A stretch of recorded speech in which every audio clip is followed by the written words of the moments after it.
안녕하세요. 저는 어떤 남자에 대한 이야기를 꺼내고 싶어서 사연을 신청하게 되었답니다. 그 남자는 분명하게 저와 사실혼 관계에 있었어요. 다들 사실혼이 뭔지 아시죠? 법적으로 혼인신고까지 한 건 아니지만 사실상 부부나 다름없게 지내는 사이 말이에요. 편의상 그 남자를 약혼자라고 칭하는 게 나을 것 같네요.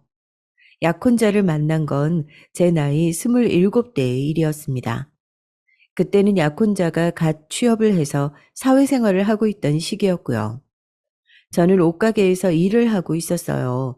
처음에는 지인을 통해 안면을 터서 아는 사이로 그렇게만 지내다가 몇 번 따로 술자리를 갖게 되자 감정이 피어올라서 사귀게 되었습니다. 성현아, 암만 생각해도 난 네가 좋다. 나한텐 너뿐이야. 너와 좋은 감정을 함께 키워나가고 싶어. 저 역시 호감을 가지고 있었기 때문에 그 고백을 마다하지 않았는데요. 사귀고 나서 꼴랑 나흘 정도 지났을 때였을까요? 갑자기 옷가게로 누가 불쑥 찾아왔어요. 야, 네가 진혁이 오빠한테 꼬리친 년이야? 딱 봐도 친절하게 옷이나 사러 온 손님 같아 보이진 않았습니다. 진혁이는 약혼자의 이름이었어요. 저보다 어려 보이는데 다짜고짜 반말을 찍찍 날리시면서 이게 무슨 무례이신죠? 하, 늙은 거 자랑하니 늑다리야? 내가 먼저 진혁이 오빠를 만나고 있었는데 너야말로 웬 무례세요. 남의 남자를 이렇게 막 뺏어가도 돼? 상도덕이 없어. 저기 진정하세요. 진혁이는 만나는 여자 전혀 없는데 갑자기 무슨 헛소리를 하는 건지 모르겠고요. 여기서 이러시면 영업 방해입니다. 남의 남자 꼬리쳐서 뺏어놓고 낯짝도 두껍네. 내가 그 낯짝 벗겨내 줄게. 끼케야 대학 졸업반 정도로 보이던 그 여자는 판매를 위해 걸려있던 옷을 잡아 뜯었습니다. 그래서 놀란 저는 그 여자의 머리채를 잡아 뜯었죠. 동네에서 마침 순찰을 하고 있던 경찰분들이 지나가다가 목격을 하시는 바람에 일단락 될 수는 있었습니다. 남자 때문에 이렇게 됐다는 설명을 듣고 그분들이 무척 비웃음 가득한 표정으로 저를 바라보셨던 기억이 나네요. 저는 그때 약혼자에게 당장 연락을 했어요. 나 일하는 가게로 웬 이상한 여자가 찾아왔어. 말하는 것도 그렇고 옷도 그렇고 약간 싸 보이던데 네가 그런 여자를 어떻게 알아? 무슨 사이야? 누군지 알 것 같다. 성현아, 내가 정말 미안하다. 너한테 그런 피해가 갈 줄은 몰랐는데 이놈의 인기. 내 대학 간판이나 얼굴만 보고 자꾸 덤비는 여자애들이 있네. 아, 그랬구나. 그럼 내가 듣기로는 네가 그 여자랑 나 사이에서 양다리를 걸친 것처럼 느껴졌던 건 다 내 착각이라는 거지? 내가 성현이 너를 두고 왜 양다리를 걸쳐? 너만한 여자가 또 어디 있다고.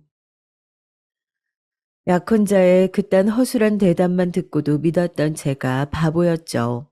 대학 간판이니 얼굴이니 그 시절 감성은 왜 그렇게 말도 나쁘끄럽고 민망하게 하도록 만들었는지 모르겠네요. 약혼자는 객관적으로 썩 잘생긴 얼굴은 아니었습니다. 다만 대학 간판은 객관적으로 그럴싸했죠. 그래서 이것만은 제가 인정한다 싶은 마음도 있었네요. 약혼자가 좋은 대학을 나왔습니다. 서울대를 포함한 스카이 딱 바로 그 아래 단계의 대학을 나왔어요. 졸업 성적도 꽤 나쁘지 않았고요. 그러니 본인이 어느 정도 자화자찬을 할 말은 했습니다. 옷가게를 다짜고짜 습격했던 그 여자는 교양과는 100만 광년 정도 떨어져 보이는 인물이었기 때문에 약혼자와 따로 만나는 사이는 절대 아닐 것 같았어요. 어쨌거나 약혼자는 명문대 출신이었고 고지식한 이미지였으니까요. 제가 당시에 동경하던 요소를 갖추고 있는 남자가 바로 약혼자였습니다. 고학력자를 제가 원해 맞이 않게 되었던 배경을 설명하자면 저희 집안 이야기로 잠시 넘어가야 하는데요. 제가 고향이 서울이기는 하지만 꼴랑 4살 때 지방의 시골로 이사를 가서 그곳에서 고등학교를 마칠 때까지 쭉 살았답니다. 조부모님께서 저희 친정 부모님을 호출하셨기 때문이에요. 당시에 친할아버지의 건강이 무척 안 좋아져서 그랬다고 하더라고요.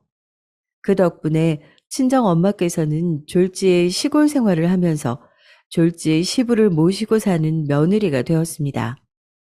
편찮으신 친할아버지께서는 별 말씀 없으셨는데 기운 넘치는 친할머니께서 이런저런 말씀을 자주 늘어놓으셨어요. 그건 바로 사람은 대학을 나와야 한다는 것이었습니다. 옆 동네 보니까 어느 서울에 무슨 대학을 갔다고 현수막 걸려 있던데 대학을 가는 게 그 정도로 엄청난 일인가 보다.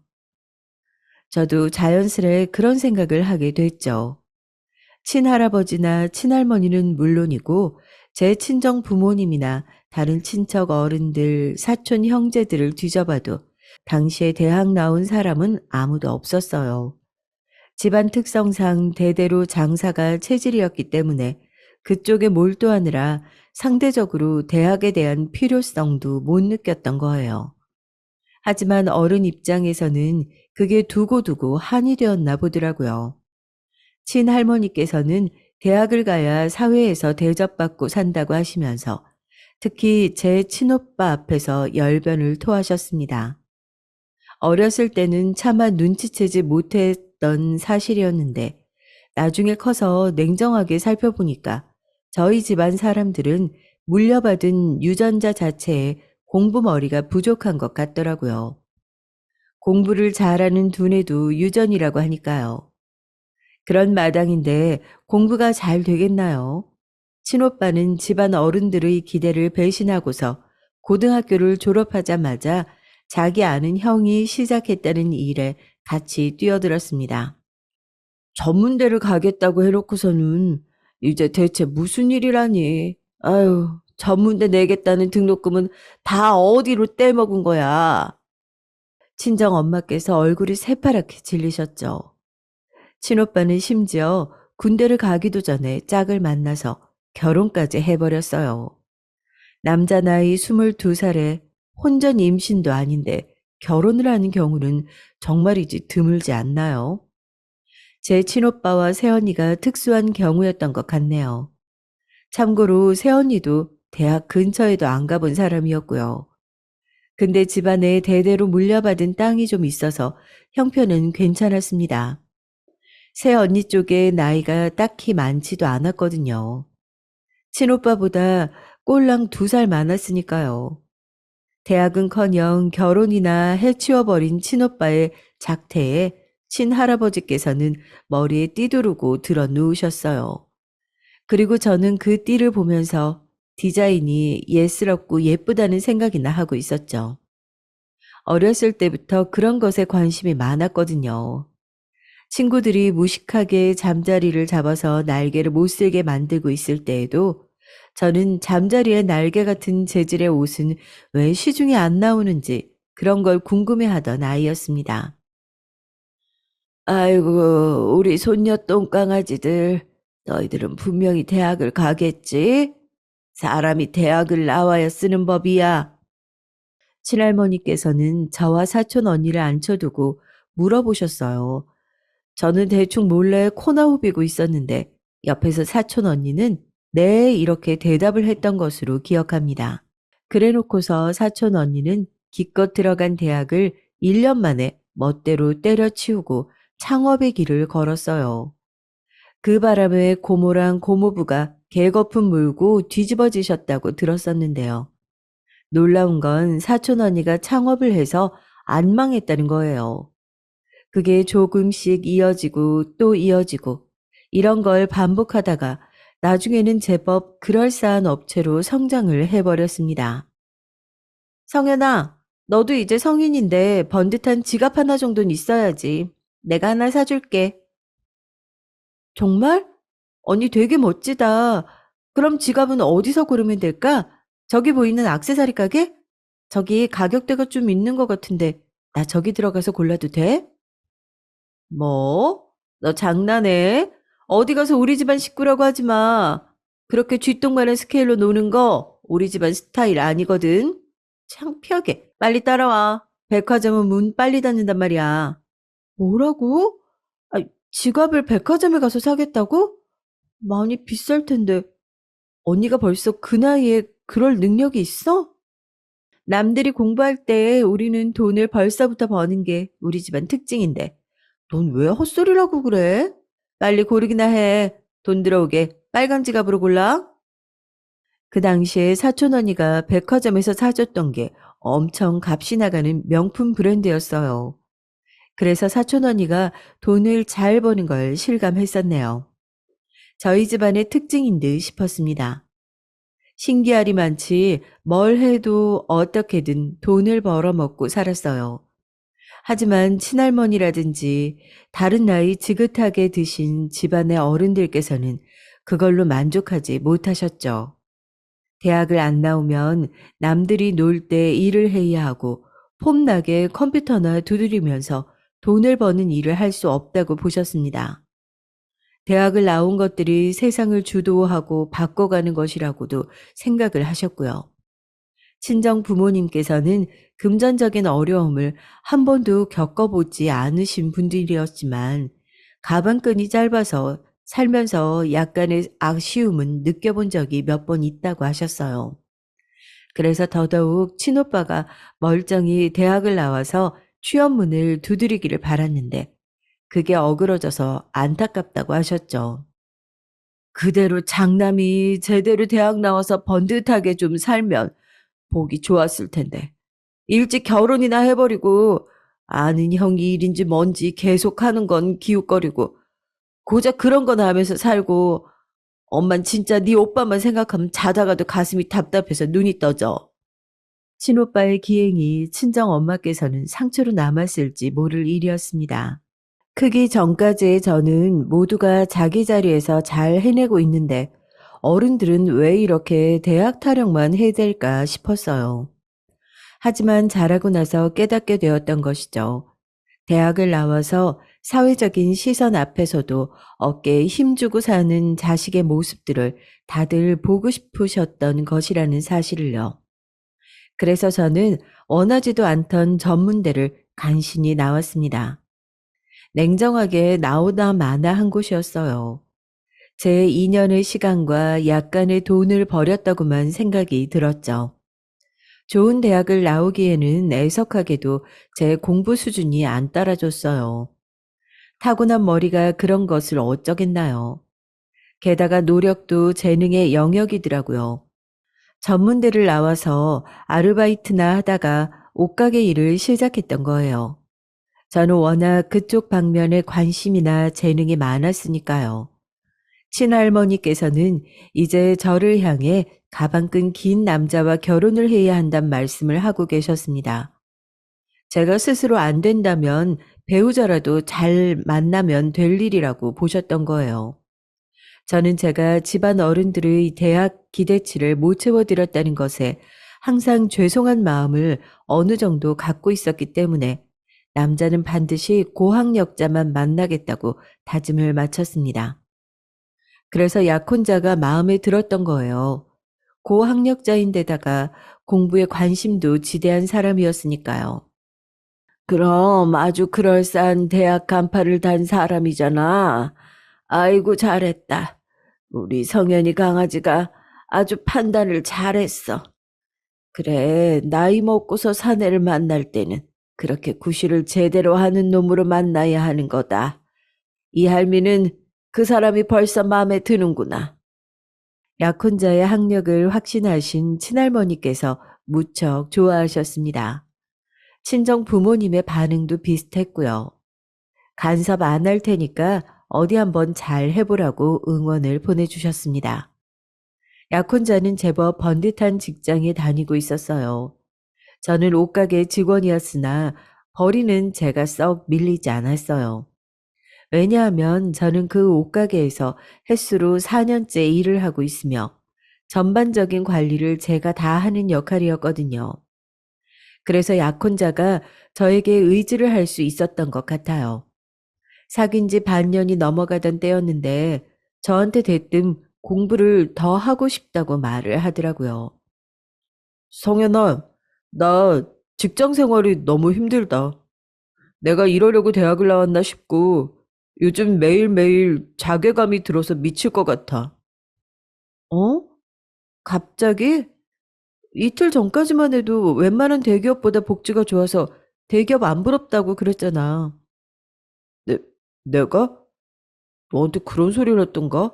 아이, 난 그런 기억이 없어. 네가 잘못 들었겠지.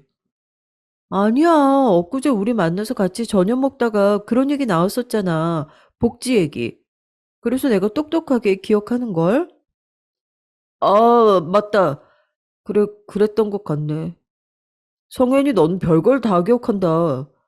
아무튼 그날은 내가 유독 기분이 좋았던 것뿐이고 원래는 평소에 기분이 매일 안 좋아. 왜? 직장 일 때문에? 일하는 게 많이 힘든 거야? 그럼 이직을 준비해보는 게 낫겠네. 일도 그렇고 자꾸 생각만 많아지는 것 같아.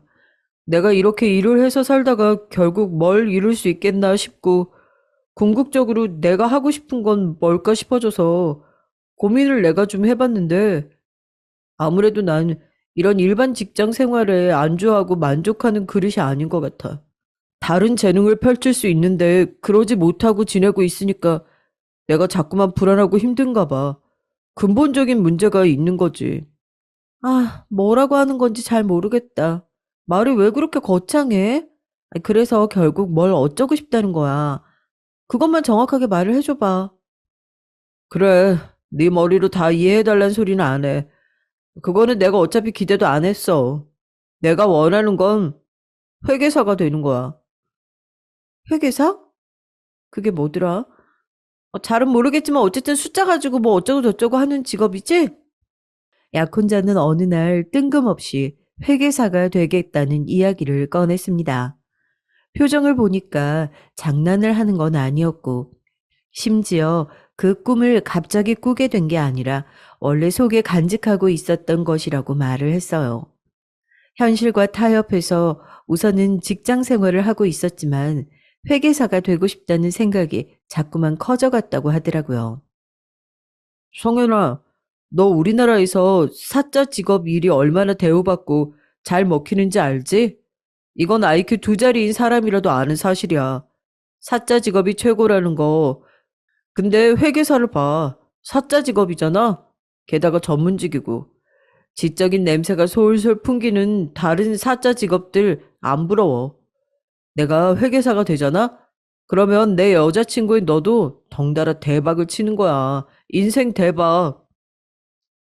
우와, 이야기만 들어도 정말 대박인 것 같다. 그럼 당장 회계사 해. 일반 직장 때려치워. 그거 매일매일 지옥 같다면서. 잘 됐네. 미련 없이 그만둘 수 있잖아. 지옥 같다는 소리까진 아니었고, 아무튼 나 직장 그만두고 회계사가 될 준비하는 거 성현이 너도 찬성이란 소리지? 고마워. 대박인 걸 굳이 내가 찬성 안 할 이유라도 있을까? 회계사 되는 거 너무 멋진 것 같아. 제가 신이 나서 맞장구를 쳐주자 약혼자의 표정이 오묘하게 변했었죠. 저는 그제서야 눈치를 챘던 겁니다. 왜 약혼자가 제 앞에서 그런 이야기를 꺼냈는지 말이에요. 아, 회계사라는 거 그냥 되는 게 아니구나? 그런 거지? 맞아. 단단히 준비를 한 끝에 될 수 있는 게 회계사야. 아무나 되고 싶다고 해서 될 수 있는 게 아니고. 그러니까 어설픈 자세는 안 되고 내 모든 것을 걸고 준비해야 되기 때문에 당연히 직장도 그만둘 거고 다른 돈 버는 일도 못할 것 같아. 그저 회계사 되는 것에만 몰두를 하고 매달려야 될 것 같은데 그러는 동안에 성현이 네가 나 좀 먹여 살려줄 수 있을까? 내, 내가? 한마디로 그러면 회계사 될 때까지 내가 뒷바라지를 해야 된다는 거네.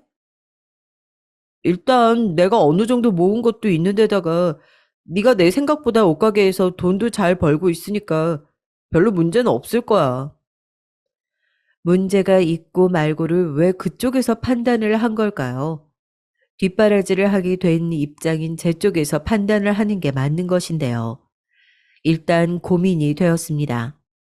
약혼자를 그 이전부터 알기는 했지만 사귄 건 이제 반년째였어요.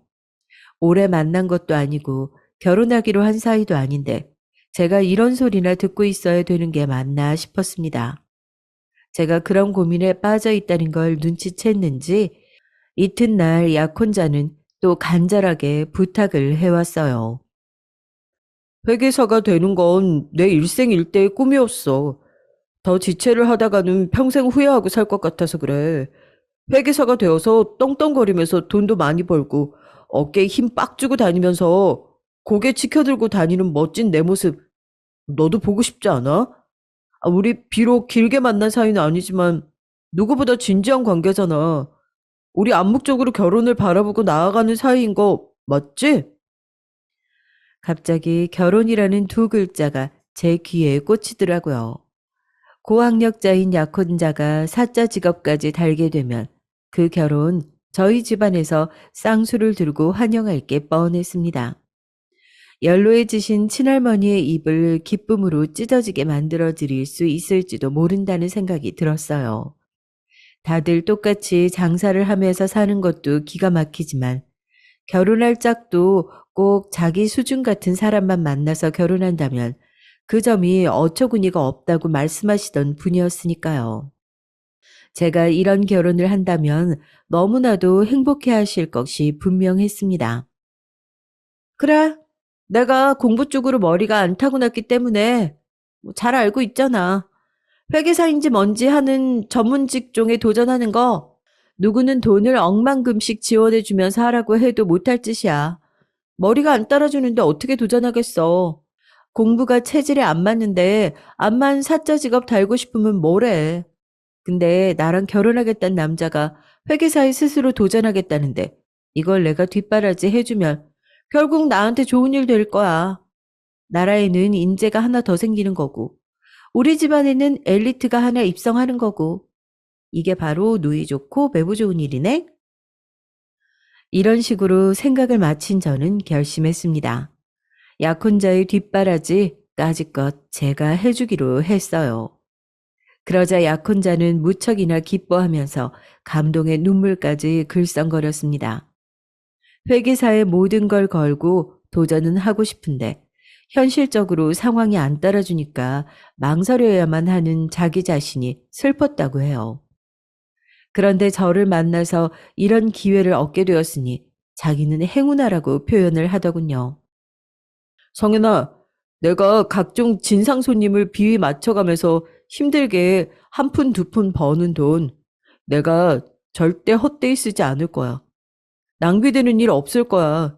내가 열심히 공부할게. 나 믿어줘서 고마워. 약혼자는 감동에 차오른 채로 다니던 직장에 사표를 냈어요. 회계사 도전을 위해서 그만둔다고 동네방네에 소문을 다 냈더라고요. 그걸 보면서 정말 자신 있나 보구나 저는 이 정도로만 생각을 했었죠. 제가 한 푼 두 푼 힘들게 버는 건 맞지만 한 푼 두 푼만 있을 정도로 주머니 사정이 절대 궁핍하지 않다는 얘기는 굳이 안 꺼냈습니다. 저희 집안에 돈 버는 사람들은 꽤 널린 편이었어요. 공통점이 있다면 죽이 되든 밥이 되든 젊은 나이부터 이르게 도전해서 부딪혀 본다는 점이었죠. 그래서 많은 시행착오를 겪었다는 걸 저는 잘 알고 있었습니다. 가장 흔한 시행착오가 돈 얘기를 괜히 주변에 떠들다가 한 푼 줍쇼라는 소리를 듣게 되어서 시달리고 인간관계 망치고 상처받고 그러는 경우였습니다. 그래서 집 안팎에서 돈 얘기를 하는 경우는 신중했었어요. 젊을수록 그래야 한다고 배웠습니다. 주변에 치기 어린 마음으로 시기 질투하는 사람들이 더 많으니까요. 그런 걸 잘 인지하고 있었던 저는 약혼자에게 저희 집안에 이런 가풍을 입 한 번 뻥끗한 적이 없었어요. 그래서 약혼자는 제가 서울에서 혼자 친정 부모님의 원조를 받아 자취를 하고 있으며 친정 부모님을 비롯한 대부분의 친척들은 시골 생활을 하고 있고, 제가 워낙 경제관념이 투철해서 열심히 벌어서 저축을 하며 돈 걱정 없이 살고는 있지만, 부자와는 거리가 멀다고 여기고 있었습니다. 딱 그 정도로만 멋대로 생각해 주는 게 오히려 제 입장에선 나았기에 그냥 두었던 것이고요. 솔직히 말해서 회계사의 히읗자도 몰랐던 제가 얼떨결에 회계사가 되겠다는 약혼자를 뒷바라지 해주게 된 지 대략 6개월 정도가 흘렀을 때였어요. 제가 일하는 옷가게에 불쑥 고함을 지르며 등장한 한 여자가 있었어요. 우리 진혁이 오빠한테 꼬리친 기집애가 여기 어떤 기집애야? 손님들이 놀라서 웅성거렸고 저는 머쓱하게 그쪽으로 다가가 혹시 찾는 기집애가 저인지 확인해 들어갔습니다. 제 남자친구 이름이긴 한데 무슨 일로 이 난리를 치는 거예요? 누구세요? 아, 꼬리친 기집애가 바로 너야? 근데 나이가 좀 있는 것 같네? 저는 진혁이랑 동갑인데요. 그쪽은 진혁이를 오빠라고 하는 걸 봐서 저보다 어린 것 같네요. 반말하지 마세요. 목을 접어버리는 수가 있어요. 와, 말하는 거 봐. 대박. 옷가게에서 일을 해서 그런가 기센 거 장난 아니다. 저기요. 기가 새든 말든 남의 남자한테 꼬리치면 안 되죠. 진혁이 오빠랑 잘 되어가고 있는데 그쪽에 꼬리를 치는 바람에 빼앗겼잖아요. 무슨 개소리야. 어디서 지령이라도 받고 왔어요? 진혁이랑 제가 사귄 지 이제 1년 정도 됐는데 무슨 상황인지 이해가 안 되네요. 거짓말하지 마세요. 이제 1일 된 거 아니에요? 저한테서 진혁이 오빠 뺏어가서 사귄 지 얼마 안 됐잖아요. 남의 사업장에서 자꾸 소리 지르면 입 쳐버릴 거예요. 저쪽 구탱이로 따라오세요. 어떻게 된 일인지 상세히 좀 들어야겠으니까요. 기껏해야 20대 중반도 안 될 것 같은 여자를 데리고 휴식 공간으로 가서 이야기를 들었습니다. 조용한 곳에서 1대1로 있으니까 상대방이 무척 얌전해지더라고요. 어리다는 게 보였습니다. 그래서 이런 어린 친구가 대체 저의 약혼자와 무슨 접점이 있어서 이러는지 궁금해졌고요. 그러자 저에게 설명하기를 본인은 제 약혼자와 2년 전부터 알고 지낸 사이였는데 본격적으로 연락을 자주 주고받은 것은 3개월 정도 됐다고 그랬어요. 여자 쪽에는 제 약혼자와 당연히 사귀게 된 것으로 생각이 들어서 우리 사귀는 거 맞지라고 물어보자 제 약혼자가 갑자기 연락을 끊었다는 거예요. 답답해진 여자가 어떻게든 제 약혼자와 다시 연락을 해냈고 다른 여자가 생겨서 너와는 사귈 수가 없다는 대답을 들었다고 합니다. 여자 입장에서는 갑자기 나타난 제가 약혼자를 채워간 것으로 느꼈던 거예요. 다른 여자가 생겼다는 게 거짓말이 아니라면 그 여자가 어디에 있는지 알려달라고 난리를 쳤고 그러면서 제가 일하는 곳을 알아냈다고 하는 겁니다. 왠지 예전에도 한번 옷가게로 찾아온 적이 있었던 다른 여자의 일화가 떠올라서 머리가 다 아프더라고요. 설마 하니 제 약혼자가 이런 쪽으로 상습범인가 싶어졌어요. 저는 오해가 있었다고 원래 저는 약혼자와 교제해온 사이라고 다 설명을 한 후에 그 여자를 보내줬죠. 그 여자는 훌쩍이면서 떠났고요. 약혼자에게 열받아서 연락을 했더니 지금은 열심히 코피 흘리며 공부 중이라고 곤란하다고 그랬습니다. 다른 여자를 만나느라 코피 흘리는 건 아니고 개수작 부리지 말고 솔직하게 털어놓는 게 좋을 거야. 저녁에 찾아갈 테니까 딱 기다려. 제가 이를 갈며 말을 하자 약혼자가 놀랐는지 히익하는 소리를 내더라고요. 그러거나 말거나 정말로 가만히 안 둘 작정이었습니다. 그런데 퇴근을 앞둔 저를 찾아온 사람이 있었어요. 그 사람은 바로 약혼자의 모친이었습니다. 즉 저에게는 예비 시모 정도로 표현을 하는 게 가장 나을 법한 분이었죠. 성현아, 이제 퇴근하려고 내가 저녁 한 끼 하고 싶어서 찾아왔는데 혹시 곤란한 때에 온 건 아니겠지? 아, 어머님 오셨어요? 연락을 미리 주셨다면 더 좋았을 텐데, 진혁이하고 저녁에 따로 보기로 해서 오늘은 조금 애매한데요? 그러지 말고, 오늘은 나하고 시간을 좀 보내주렴. 진혁이는 오늘따라 공부가 너무 잘 된다고 하더라. 우리가 진혁이 공부 방해하지 말고 우리끼리 저녁 먹자. 좋지? 아, 네, 알겠습니다. 그렇게 할게요.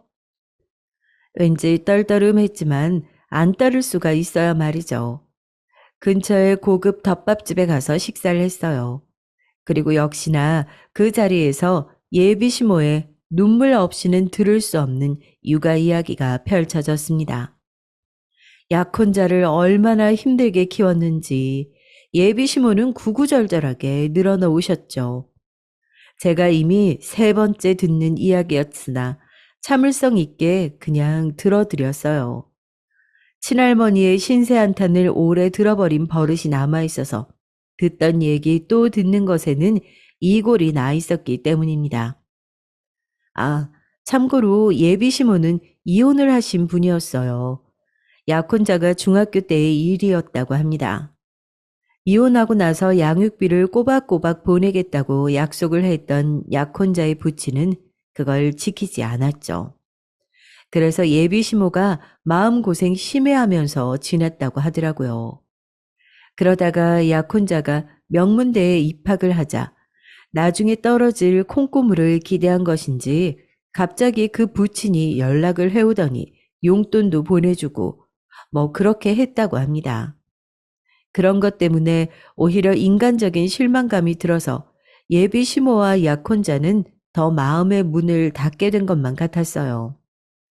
그런 옛 이야기를 다 늘어놓은 다음의 순서는 이것도 역시나 예상대로 약혼자의 허물을 감싸주고 용서해달라는 예비 시모의 부탁이었습니다. 우리 진혁이가 공부만 잘하고 인물만 잘나고 성격만 좀 괜찮지 나머지는 젬뱅이야. 한없이 서투르고 부족해. 그래서 인간관계도 맺고 끊는 게 어설프고 거절도 잘 할 줄 몰라.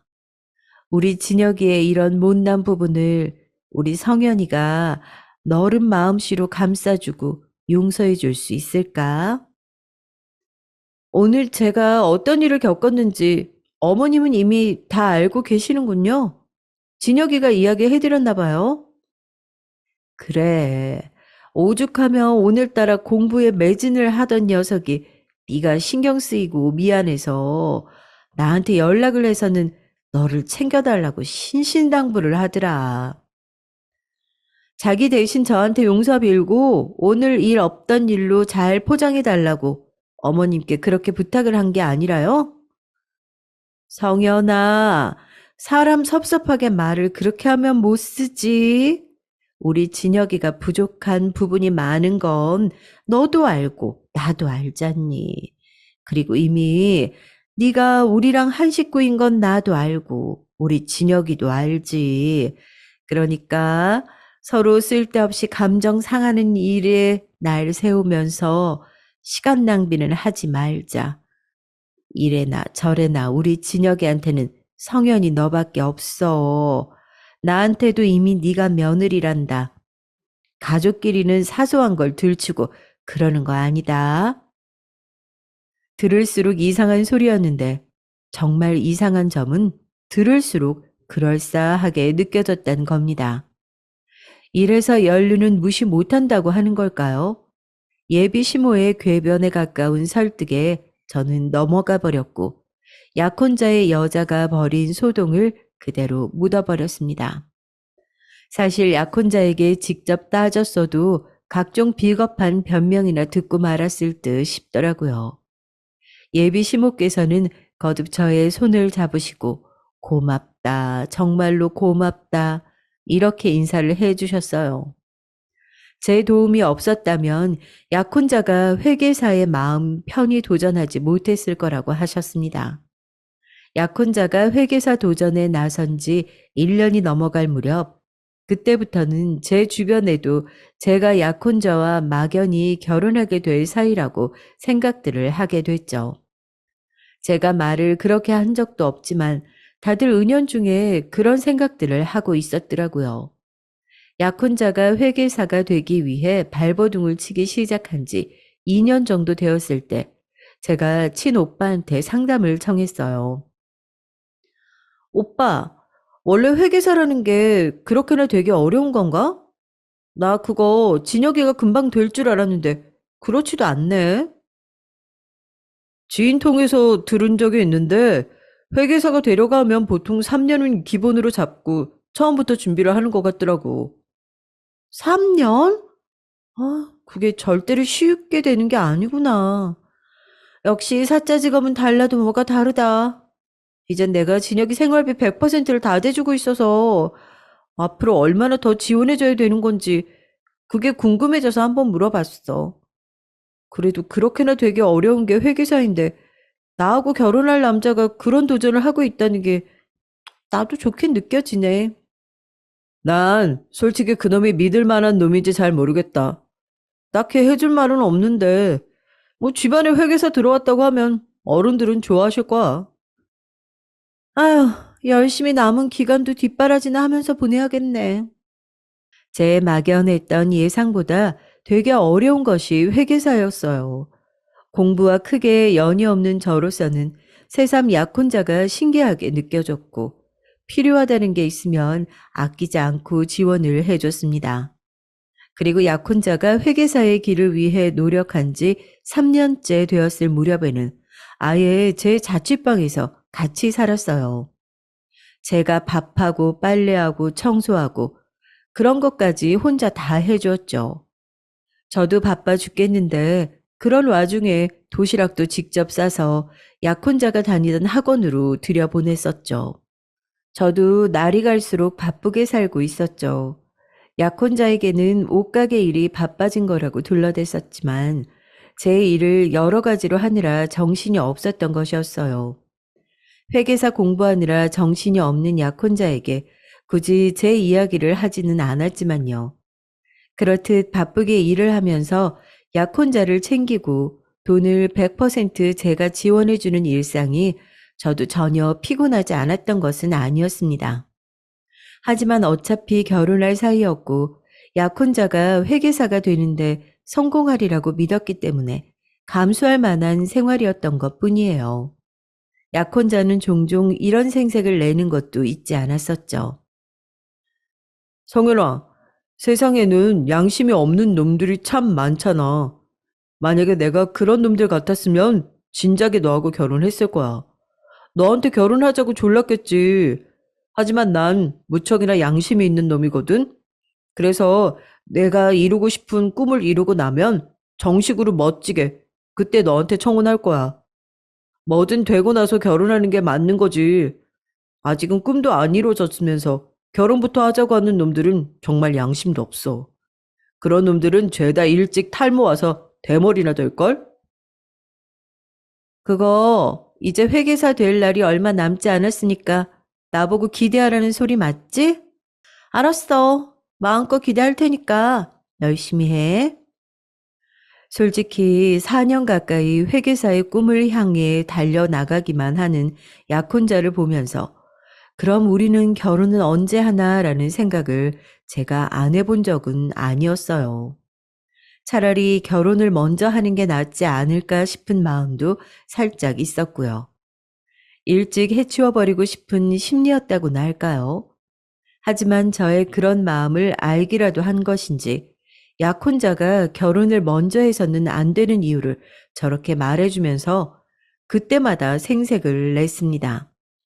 본인은 무척 양심이 있고 매너가 좋은 남자라는 것이었죠. 약혼자가 회계사가 되기만 하면 어쨌든 다 해결될 일이었습니다.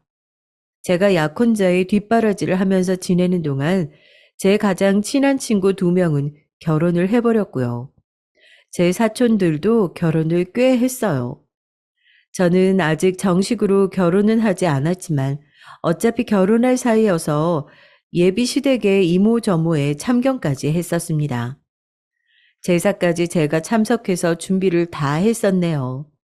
예비시댁의 어른들께도 제가 찾아가서 제 주머니를 털어서 용돈도 드렸고요. 그러면서 지냈습니다. 어차피 결혼할 사이라고 생각해서 당연히 굴었던 거예요. 예비 시모도 당연히 저를 며느리 취급을 해주고 계셨고요. 약혼자가 회계사가 되면 더할 나위 없겠다고 생각하던 어느 날이었습니다. 제가 그렇게나 오래 하게 될 줄 처음에는 상상도 못했던 뒷바라지 생활이 5년을 넘어갈 때 약혼자가 마침내 합격했습니다.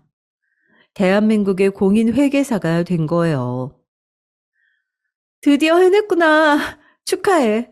그동안 고생 많았어. 말로만 회계사 거리다가 정말로 회계사가 된 모습 보니까 자랑스럽고 멋지다. 최고야. 성현아, 이게 다 네 덕분이란 생각이 든다.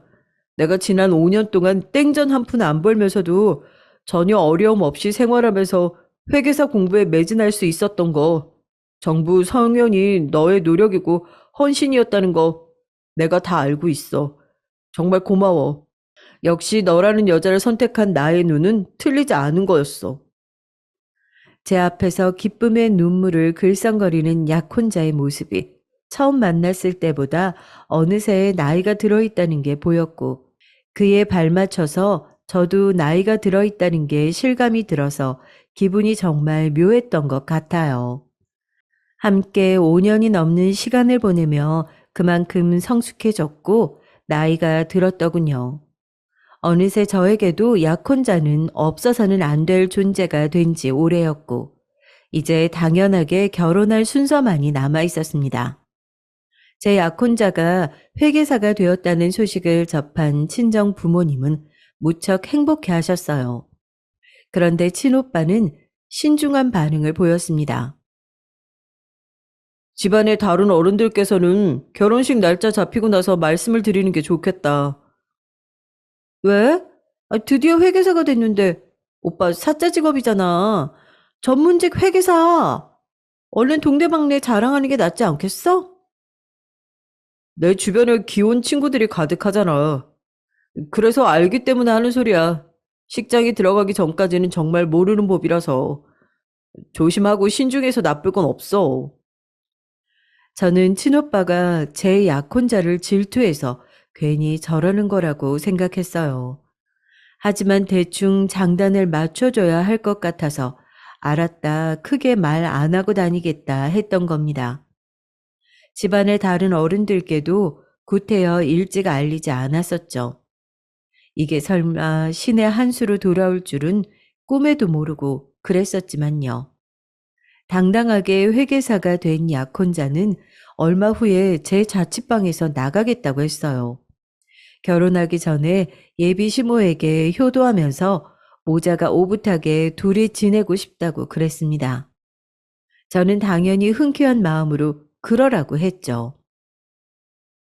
근데 난 언제 초대해 줄 거야? 나도 거기 가서 밥 한 끼 같이 먹고 싶은데. 도통 나한테 오라는 소리를 안 하네. 어머님도 아무 말씀 없으시고. 성현아, 그건 내가 좀 정신이 없어서 그래.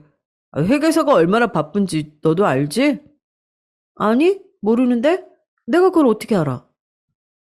아휴, 이런 데서 수준 차이가 확 나네. 별수 없나 보다.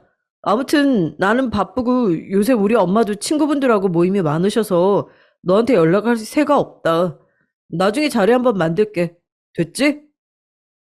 되기는 뭐가 됐냐고 따지고 싶은데 약혼자가 많이 바쁜지 연락을 휙 끊어버렸어요. 저한테 수준 차이를 운운한 의미가 뭐였냐고 사실은 이것부터 묻고 싶었죠. 약혼자는 회계사가 된 이후로 저한테서 먼 사람이 된 것만 같았습니다. 연락도 잘 안 되었고 바쁘다는 말을 입에 달고 살았어요. 예비 시모 쪽도 마찬가지였습니다. 저는 회계사가 되기 전까지만 해도 저에게 매달리며 저밖에 없다고 말을 하면서 늘 고마워하던 모자는 대체 어디로 증발했나 싶었어요. 제가 참다가 약혼자를 찾아갔어요. 일하는 곳을 알아내서 그 앞으로요. 그랬더니 저를 발견하고 화들짝 놀라면서 슬쩍 피하는 거예요. 왜 나를 피해? 왜 못 본 척 지나가려고 했어? 성현아. 연락도 없이 막 찾아오면 어떡하냐, 사람 곤란하게. 연락했잖아, 수도 없이. 근데 안 받은 걸 어떡하라고. 받아도 바쁘다고 한마디만 남기고 끊는데 그 앞에서 나보고 어떡하라는 거야? 아무리 그래도 여기를 찾아온 건 네가 너무했어. 창피하잖아. 나 쪽팔린 건 생각도 안 해주나 봐. 쪽팔려? 너는 내가 정말 쪽팔리다는 거야? 왜? 아니 네가 끌고 온 차를 봐봐. 구형 마티즈 저게 언제적 차인데 아직도 끌고 다녀. 전문직 여성들과 거리가 아주 먼 편한 차림새도 그렇고. 진짜 여러모로 한숨만 나온다. 한숨만 나와. 와, 그때부터 제 뒤통수가 얼얼해지더라고요. 저를 향해서 그렇게 말을 하는 것도 어이가 없었는데 더 중요했던 건 저를 위아래로 훑어보던 바로 그 눈빛이었습니다. 부끄럽고 딱한 것을 바라보는 듯한 시선이었죠. 그건 마치 나는 회계사식이나 됐는데 너는 대체 뭐냐고 비난하고 조롱하는 것만 같았습니다. 속이 뒤집어질 것 같은 걸 꾹 참고서 약혼자에게 물어봤어요. 알았어. 내가 쪽팔린 것 같으니까 금방 꺼져줄게. 이것만 얼른 대답해줘. 그래서 나하고 언제 결혼할 거야? 그렇게나 바빠서 나하고 결혼할 시간은 있겠어? 결혼? 지금 대체 결혼 얘기가 왜 나오냐? 피곤해 죽겠네. 너 제발 좀 가라. 나 바쁘다. 약혼자는 귀찮은 것을 처리하듯이 대충 손을 휘휘 저으며 제 앞을 떠났어요. 저는 망연자실했죠. 제가 버림받았다는 것을 그런 상황에서도 눈치를 못 차릴 정도로 제가 둔하지 않았던 모양이에요. 입가에 저절로 헛웃음이 걸렸습니다. 제가 그동안 무엇을 위해서 5년이 넘도록 달려왔나 싶었죠. 이래서 헌신하면 헌신짝이 된다는 표현이 있는 거라는 생각도 들었습니다. 그러던 와중에 옷가게로 찾아온 여자 손님이 있었는데 자기를 기억하냐고 묻더라고요.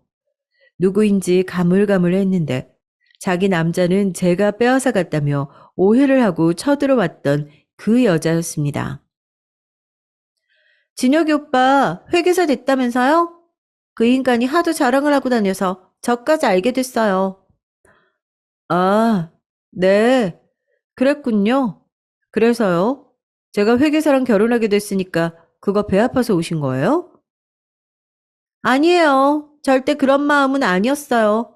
사실 그 전부터 신경이 쓰였는데 알려드려야 될 것 같아서요. 진영이 오빠 거의 습관처럼 바람 피우는 아주 못된 놈이에요. 네? 습관처럼 바람을요? 그게 무슨 소리예요? 역시 모르셨구나. 저도 예전에 그땐 몰랐죠.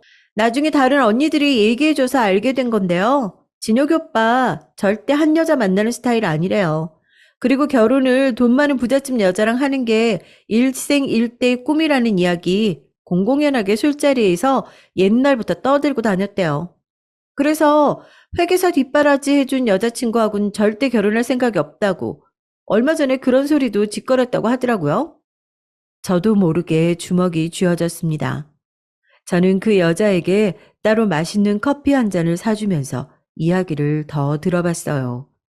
그랬더니 약혼자의 바람길을 증명해 줄 증인이 아주 차고 넘치겠더라고요. 회계사 준비를 하는 기간에도 3번 정도 여자를 따로 만났던 듯 싶었습니다. 뭐 이런 놈이 다 있나 싶었네요. 이런 놈을 믿었던 제가 이쯤 되면 멍청한 건가 싶을 지경이었어요. 이미 그 놈은 회계사가 되어버렸으니 제가 할 수 있는 최고의 복수는 더 이상 그딴 놈에게 제 마음을 쏟지 않는 것이었죠. 얼른 제 인생을 열심히 챙기는 게 최고일 것 같았죠. 마무리는 잘 지어야 할 것 같아서 약혼자 그놈이 똥폼을 잡으며 저한테 만나자고 청했을 때 지체 없이 나가보았습니다. 보나마나 이별 통보일까 싶었는데 역시나 맞더라고요. 근데 이유가 너무 못났어요. 성현아, 너한테는 정말로 미안하게 됐다. 하지만 사람 마음이라는 게 그렇잖아. 진짜 사랑이 아니면 결혼할 수가 없는 거잖아. 내 마음이 이제는 네가 아니라고 외치는데 내가 뭘 어쩌겠어. 그 외침 무시하고 그냥 나랑 결혼하면 되잖아. 왜? 그건 못하겠어? 내가 원체 청력이 좋아. 그래서 내 마음의 외침이 무시가 안 되네. 미안하다. 내 사촌 언니가 예전에 해준 말이 생각난다. 잘생긴 놈들은 만나보면 얼굴값 해서 짜증나는데 그래도 못생긴 놈들보다는 낫대. 왜냐하면 못생긴 놈들은 꼴값을 떨거든. 그게 딱 네 얘기야. 꼴값 떨고 있네. 이 비겁한 놈아. 나한테 지원받은 거나 토해내고 그런 말을 해. 사랑으로 지원해준 걸, 왜 이제 와서 값을 따져. 너 정말 너무한다. 그리고 이건 내 뜻만이 아니야. 우리 엄마가 너랑 헤어지래. 너랑은 이제 급이 안 맞는데. 그럼 내가 어머님을 설득할까? 그럼 되겠네. 아니, 안 돼. 사실은 나 결혼하기로 했다. 너 말고 다른 여자랑.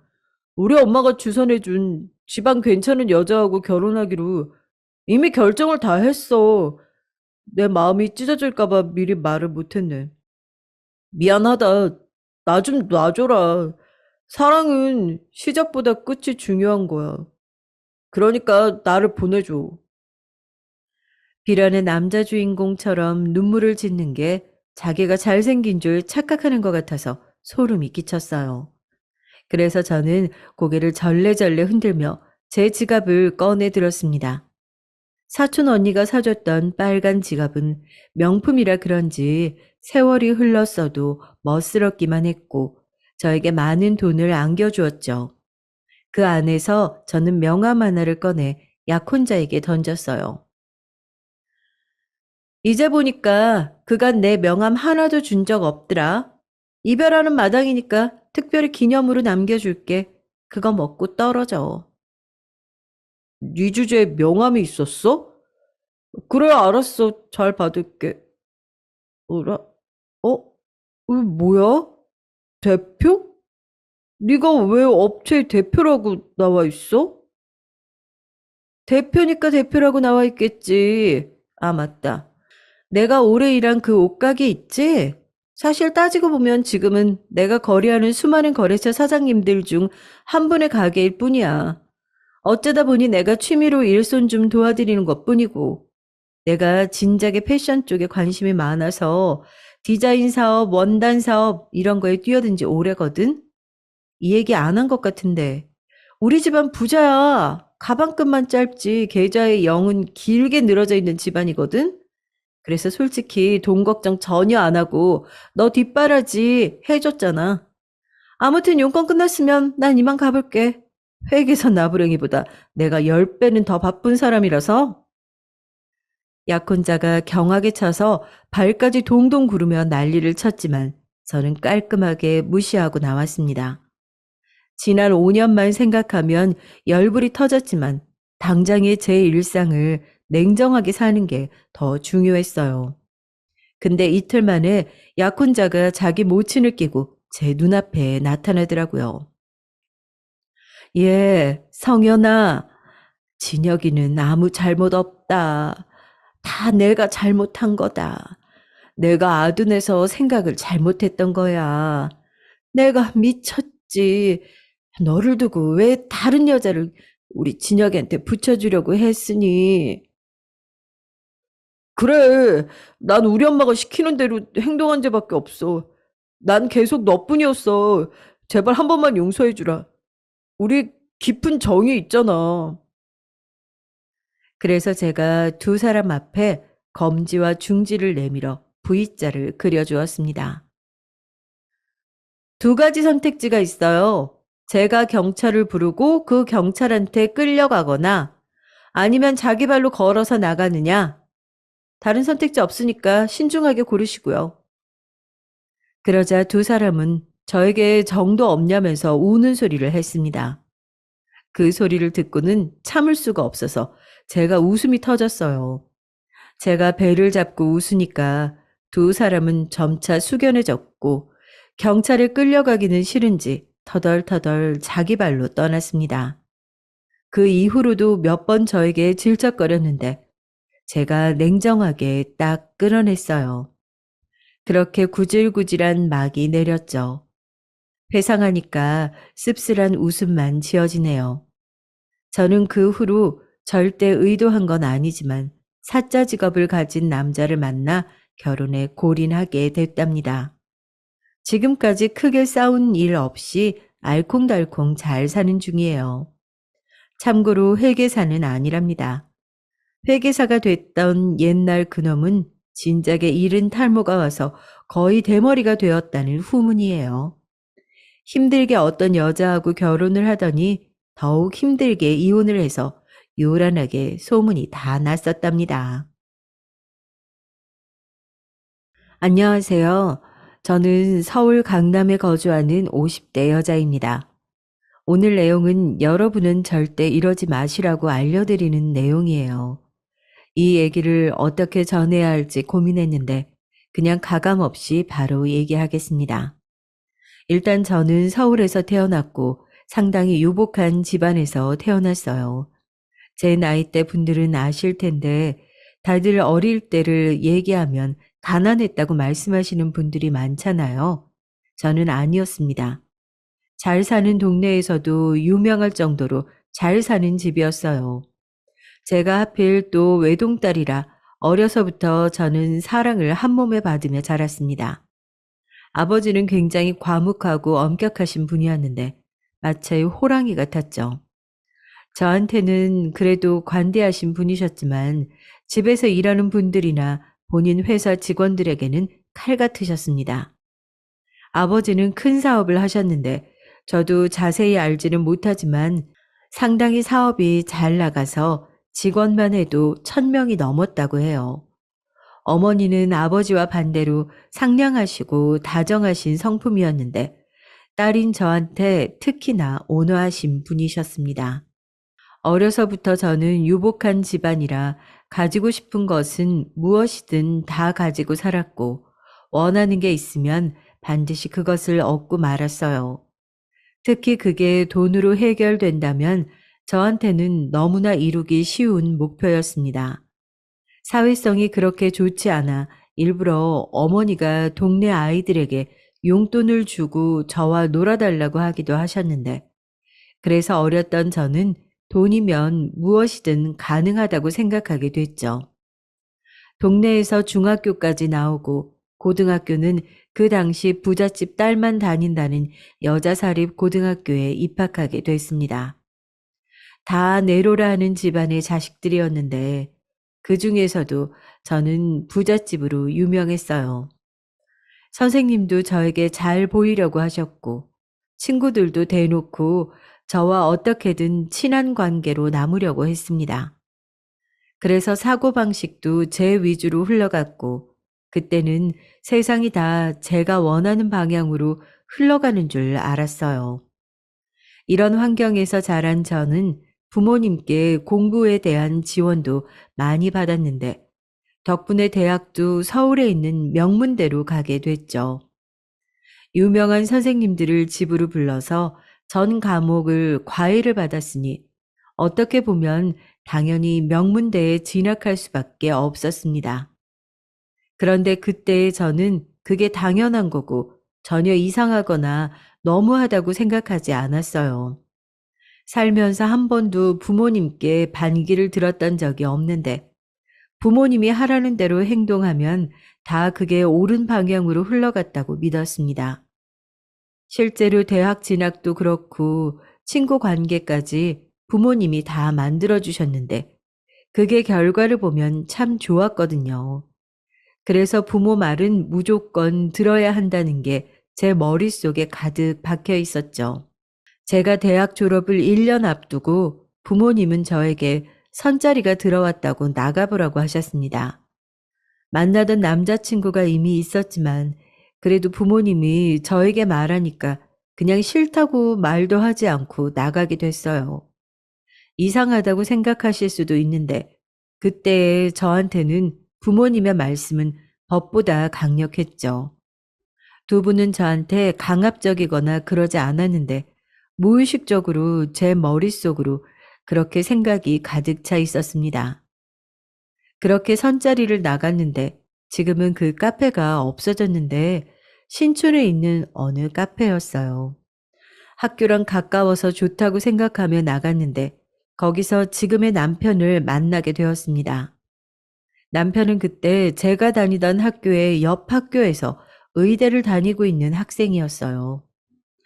저는 클래식 음악을 전공했는데 그 중에서도 피아노 전공이랍니다. 별 생각 없이 나간 선짜리였는데 저는 의대에 대한 관심도 높았고 남편은 피아노에 대한 흥미가 커서 되게 재미있는 시간을 보내게 됐죠. 알고 봤더니 남편도 그 당시에 부모님의 강요로 나가게 된 자리였는데 자기 평생의 이상형인 음악 전공을 하는 여자가 나와서 너무 놀랐다고 하더라고요. 만나던 남자친구와 헤어지고 남편과 연애를 시작했는데 당연히 양가에서는 좋아하셨습니다. 아버지도 웬만한 일에 크게 웃는 일이 없으신데 아주 활짝 웃으며 반기셨죠.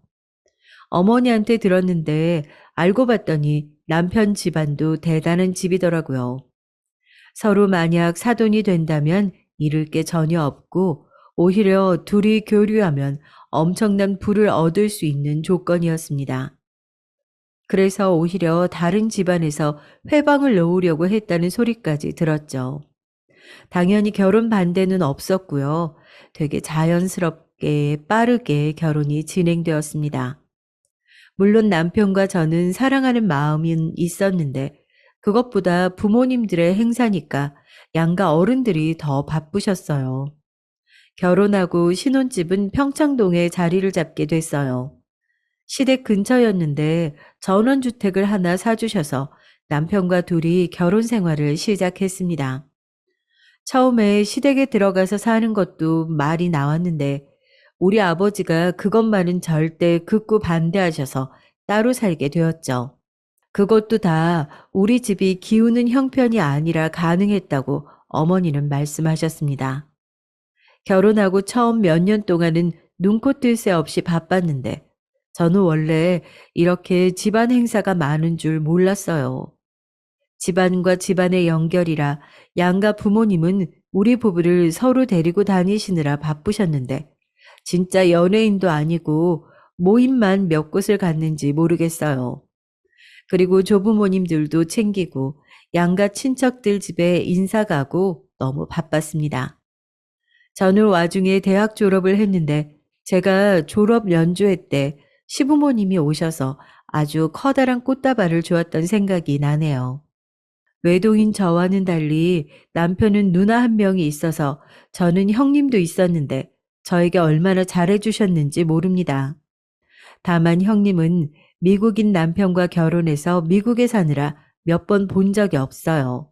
지금도 미국에 사시는데 조만간 뵈러 가야겠습니다. 어쨌든 저는 시댁에 같이 살지는 않았어도 매주 일요일 아침은 시댁에서 같이 아침 식사를 해야 하는데 이 정도는 기꺼이 어렵지 않게 했어요. 시어머니가 시집살이를 시키지도 않았고 가면 그냥 사는 얘기를 하고 저는 모르는 사업 얘기가 오고 갔죠.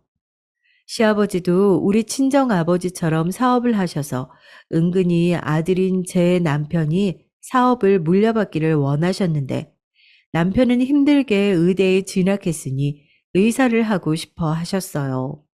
형님은 미국에 계시고 아들은 의사를 하겠다고 하니 어쩔 수 없이 늙어도 계속 회사 생활을 해야겠다고 하시며 웃던 시아버지의 웃음소리가 아직도 귀에서 들리는 기분이네요. 과묵하고 엄격했던 우리 친정아버지와 달리 시아버지는 웃음이 많고 표정도 다채로우셨습니다. 시어머니도 다정하시고 밝으셔서 제가 시댁에 금방 적응할 수 있게 많이 도와주셨어요. 특히 시어머니는 형님이 미국에 있으니 딸을 잘 못 보잖아요. 그래서 저에게 많이 의지하며 시간을 보내셨습니다. 시댁에 자주 놀러 오라고 하셨고, 실제로 가면 같이 쇼핑도 하고, 카페에 가서 담소도 나누며 단둘이 재미있는 시간을 보냈죠. 그러는 사이 남편은 드디어 졸업하고 수련도 거치고 개원하게 됐는데, 개원한 지 얼마 되지 않아 우리 부부에게도 아이가 생기게 됐어요. 결혼하고 바로 생길 줄 알았는데 도통 아기 천사가 찾아오지 않아 고민이었는데 정말 다행이었습니다. 다행히 양가에서도 아직 어리니까 천천히 기다리자 하셔서 부담 없이 지내고 있으니 진짜 금방 찾아오게 됐죠. 제 임신 소식을 들으시고 그 무뚝뚝한 친정 아버지는 눈물까지 보이실 정도로 좋아하셨습니다. 미국에 사는 형님도 저에게 따로 선물을 보내주셨고, 시어머니도 태교에 좋은 것들을 다 알아보시고, 저와 같이 다니며 출산을 준비했어요. 남편이 의사니까 주변에 의사 지인이 아주 많아서 저를 직접 데리고 다니며 진료를 보기도 했습니다. 그렇게 아기를 기다리는데 아무 이유 없이 한순간에 유산이 되었어요. 차라리 사고가 났거나 혹은 주변에 큰 사건이 있었으면 모르겠는데 그런 것도 아니고 전조 증상이 없는 유산이었습니다. 계류 유산이라고 들어보셨을까요? 생각보다 흔하다는데 저는 이 경험으로 임신은 초기가 가장 중요하다는 것을 알게 됐죠. 제 잘못이 아니고 자연적으로 임신이 종결된 증상이라고 남편은 저를 위로했지만 그 당시에는 아무 말도 귀에 들어오지 않았어요. 분명 초음파에서 아기집이 보인다고 했는데 발달 과정에서 태아가 아무리 찾아봐도 보이지 않는 모습에 너무 충격을 받았습니다. 지금 생각해 보면 그럴 수도 있는 일이고 8명 중 1명은 일어나는 비교적 흔한 증상이라는 것을 아무리 들어도 머리로는 이해하는 것과 받아들이는 것은 분명히 큰 차이가 있었죠. 또 결혼하고 몇 년 만에 생긴 아이라 더 그랬던 것 같습니다. 다시 아기를 준비하면 되는데 그때는 그게 너무 받아들이기 힘들고 또 아이가 생겨도 제가 또 유산이 될까봐 얼마나 무서웠는지 몰라요. 제가 너무 많이 힘들어해서 일상생활도 제대로 하지 못하니까 남편은 저에게 친정에 가 있는 것이 어떠냐고 했고 그 말을 듣고 저는 친정에서 1달 동안 쉬게 됐습니다. 그때 저도 힘들었는데 무엇보다 부모님이 제 걱정으로 힘들어하는 것을 바로 옆에서 보고 힘을 내서 일상으로 돌아오게 됐죠. 시부모님도 너무 아기를 가지는 것에 강박을 가지지 말고 천천히 하늘이 보내주면 받아들이자고 하셔서 저는 차라리 전공인 피아노 쪽으로 관심을 돌렸습니다. 결혼하며 한동안 멀어졌는데 오랜만에 연습도 하고 종일 밥도 먹지 않고 피아노에 매달리니 이제 좀 살 것 같았죠. 오래 쉬어서 손이 굳어도 잠자는 시간만 제외하고 계속 치니까 금세 실력이 돌아와서 연주하는 재미에 푹 빠졌습니다. 확실히 관심을 다른 쪽으로 돌리니까 숨통이 트여서 소소하게 지인들을 불러 연주회도 하고 지냈더니 또 마음이 괜찮아지더라고요.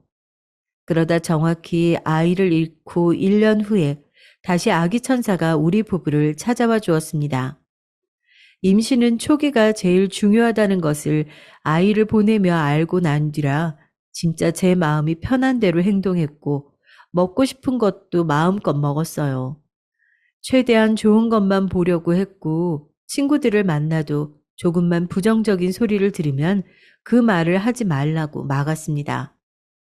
길 가다가 제가 조금이라도 불쾌한 장면이 나오면 바로 눈을 감았고 최대한 외부에서 스트레스를 받지 않으려고 노력했어요. 다행히 제가 유산하고 얼마나 힘들었는지 주변에서 잘 아니까 이런 저를 이해해 주었습니다. 남편도 본인 지인들에게 물어봐서 태교에 좋다는 음식도 찾아오고 제 마음을 편하게 해주려고 얼마나 노력했는지 몰라요. 그런데 하늘도 너무하시죠. 제가 임신하고 정확히 4개월 때 갑자기 친정 아버지가 돌아가셨어요. 뭐 암에 걸리셨거나 평소에 건강이 안 좋으셨던 것은 전혀 아니에요. 남편이 의사라 우리 친정 부모님도 건강검진을 매년 자세하게 해줬는데 불과 1년 전 검진에서도 아무런 이상이 없어서 오히려 당뇨가 있으신 시아버지가 우리 아버지를 부러워했을 정도였습니다. 돌아가신 이유는 심근경색으로 인한 심장마비였어요. 만성은 아니었고 급성으로 갑자기 쓰러지셔서 바로 그날 돌아가셨는데 저는 이 소식을 집에 혼자 있다 듣게 되었어요. 엄마한테 전화가 와서 아무렇지 않게 산부인과 검진에 관해 얘기하려고 했는데 엄마가 울며 아무 말씀도 하지 않으셔서 무슨 일이 발생했다고 생각했습니다. 엄마 왜 그래? 일단 말을 해봐. 나 불안해. 진정하고 말을 해봐. 미영아, 어떡하지? 진짜 이게 무슨 일이지? 우리 어떡하니? 엄마, 왜? 아니, 이유를 말하라고. 엄마가 그러면 내가 더 불안해. 네 아버지 돌아가셨다. 어떡해. 엄마 너무 무서워. 저는 저 말을 듣고 갑자기 머리가 핑 도는 증상이 나타나서 바닥에 주저앉게 됐는데 숨이 제대로 쉬어지지 않았어요. 급하게 남편에게 전화해서 겨우 살려달라고 말하고 정신을 잃었는데 깨어나니까 병원이었습니다. 그리고 예상하신 분들도 있을 텐데 그렇게 새로 가진 아이도 잃게 됐어요. 아버지도 잃고 아이도 잃은 저는 제정신일 수가 없었습니다. 그때는 진짜 일어나서 잠잘 때까지 우는 것밖에 안 했어요. 심지어 불면증에 걸려 새벽에도 깨서 울고불고 자지도 못했죠. 오죽하면 꿈에 아버지가 나와서 잠자는 게 두려울 정도였습니다. 그렇게 지옥 같던 시기가 지나고 남편은 저에게 굳이 아이를 가지지 않아도 되지 않냐고 물었어요. 하지만 저는 아이에 대한 욕망이 컸고 꼭 아이를 키우고 싶은 생각이 어렸을 때부터 강했습니다. 물론 전공은 피아노지만 학교에서 친구들이 나중에 커서 뭐가 되고 싶냐고 물어보면 내 꿈은 엄마라고 답할 정도였죠. 친정엄마도 충격이 커서 정신과 치료를 정기적으로 다녔고 한동안 우리는 슬픔에 빠져 있었습니다. 남편은 정 그러면 입양을 알아보는 게 어떤지 물어봤는데 저는 처음에는 거부했지만 시간이 지날수록 아이를 가지고 싶다는 욕망은 집착으로 번지기 시작해서 실제로 입양기관의 방문도 여러 번 하게 됐어요. 시부모님은 입양에 대해 그리 좋은 반응이 아니어서 차라리 아이를 낳지 않는 것은 어떠냐고 했습니다. 방향은 달랐지만 시부모님과 저는 꼭 어쨌든 아이를 가지고 싶은 마음은 같았죠. 남편은 자기가 의사니까 주변에 많이 물어도 보고 오죽하면 미신으로 내려오는 국까지 받을 정도였어요. 안 해본 노력이 없을 정도로 여러분이 생각하시는 그 모든 것을 전부 다 했다고 생각하시면 됩니다. 인공수정이나 그런 것도 당연히 해봤고 모든 노력을 열심히 했는데도 생기지 않았어요. 미국 사는 형님이 저에게 한국에 오면서 진지하게 어느 정도 내려놓은 것도 중요하다고 했는데 가지지 못한 사람들에겐 그게 얼마나 어려웠는지 몰라요. 제가 친구 중에서는 빨리 결혼한 편인데 이미 친구들은 결혼해서 그 자식들이 돌잔치도 하고 어린이집도 들어가는 것을 보니 더 조급해졌습니다. 그때가 그리고 아버지를 잃은 직후라 마음이 더 급했던 것도 있었어요. 점점 웃음은 사라지고 예전처럼 피아노로 관심을 돌려보려고 해도 피아노를 치는 도중 자꾸 아기 생각이 나서 힘들었습니다. 다른 사람들은 아이가 갑자기 예상하지 못했는데 생겨서 고민이라던데 왜 나는 안 생겨서 고민인 건지 신세 한탄도 많이 했죠. 너무 답답해서 전공 교수님 중에 제가 유난히 좋아하고 부모님과도 인연이 있으신 분에게 가서 상담했더니 오히려 입양을 권하셨어요. 아이를 집안에 들이면 그 기운을 받아서 남편과 저에게도 아이가 생길 거라고 하셨죠. 예전에 이미 입양 기관에 방문했으나 그때는 제가 내키지 않았고 시부모님도 원하지 않으셔서 흐지부지 되었는데 이번에 남편과 진지하게 논의하기 시작했습니다. 시부모님도 제가 아이를 가지는 것에 너무 스트레스를 받아 살도 많이 빠지고 잠도 못 자고 정상적인 생활을 못하는 것이 걸리셨는지 입양을 허락하셨어요. 그래서 남편과 가서 입양할 아이들도 보고 정식으로 통보만 남겨놨을 때였는데 이상하게 그 전날에 무언가 이상한 느낌이 왔습니다. 이 기분을 뭐라고 설명해야 할지 모르겠는데 말 그대로 기운이 묘한 느낌이었어요. 혹시 하는 마음에 기관에 방문하기 직전에 병원에 갔더니 임신이었습니다.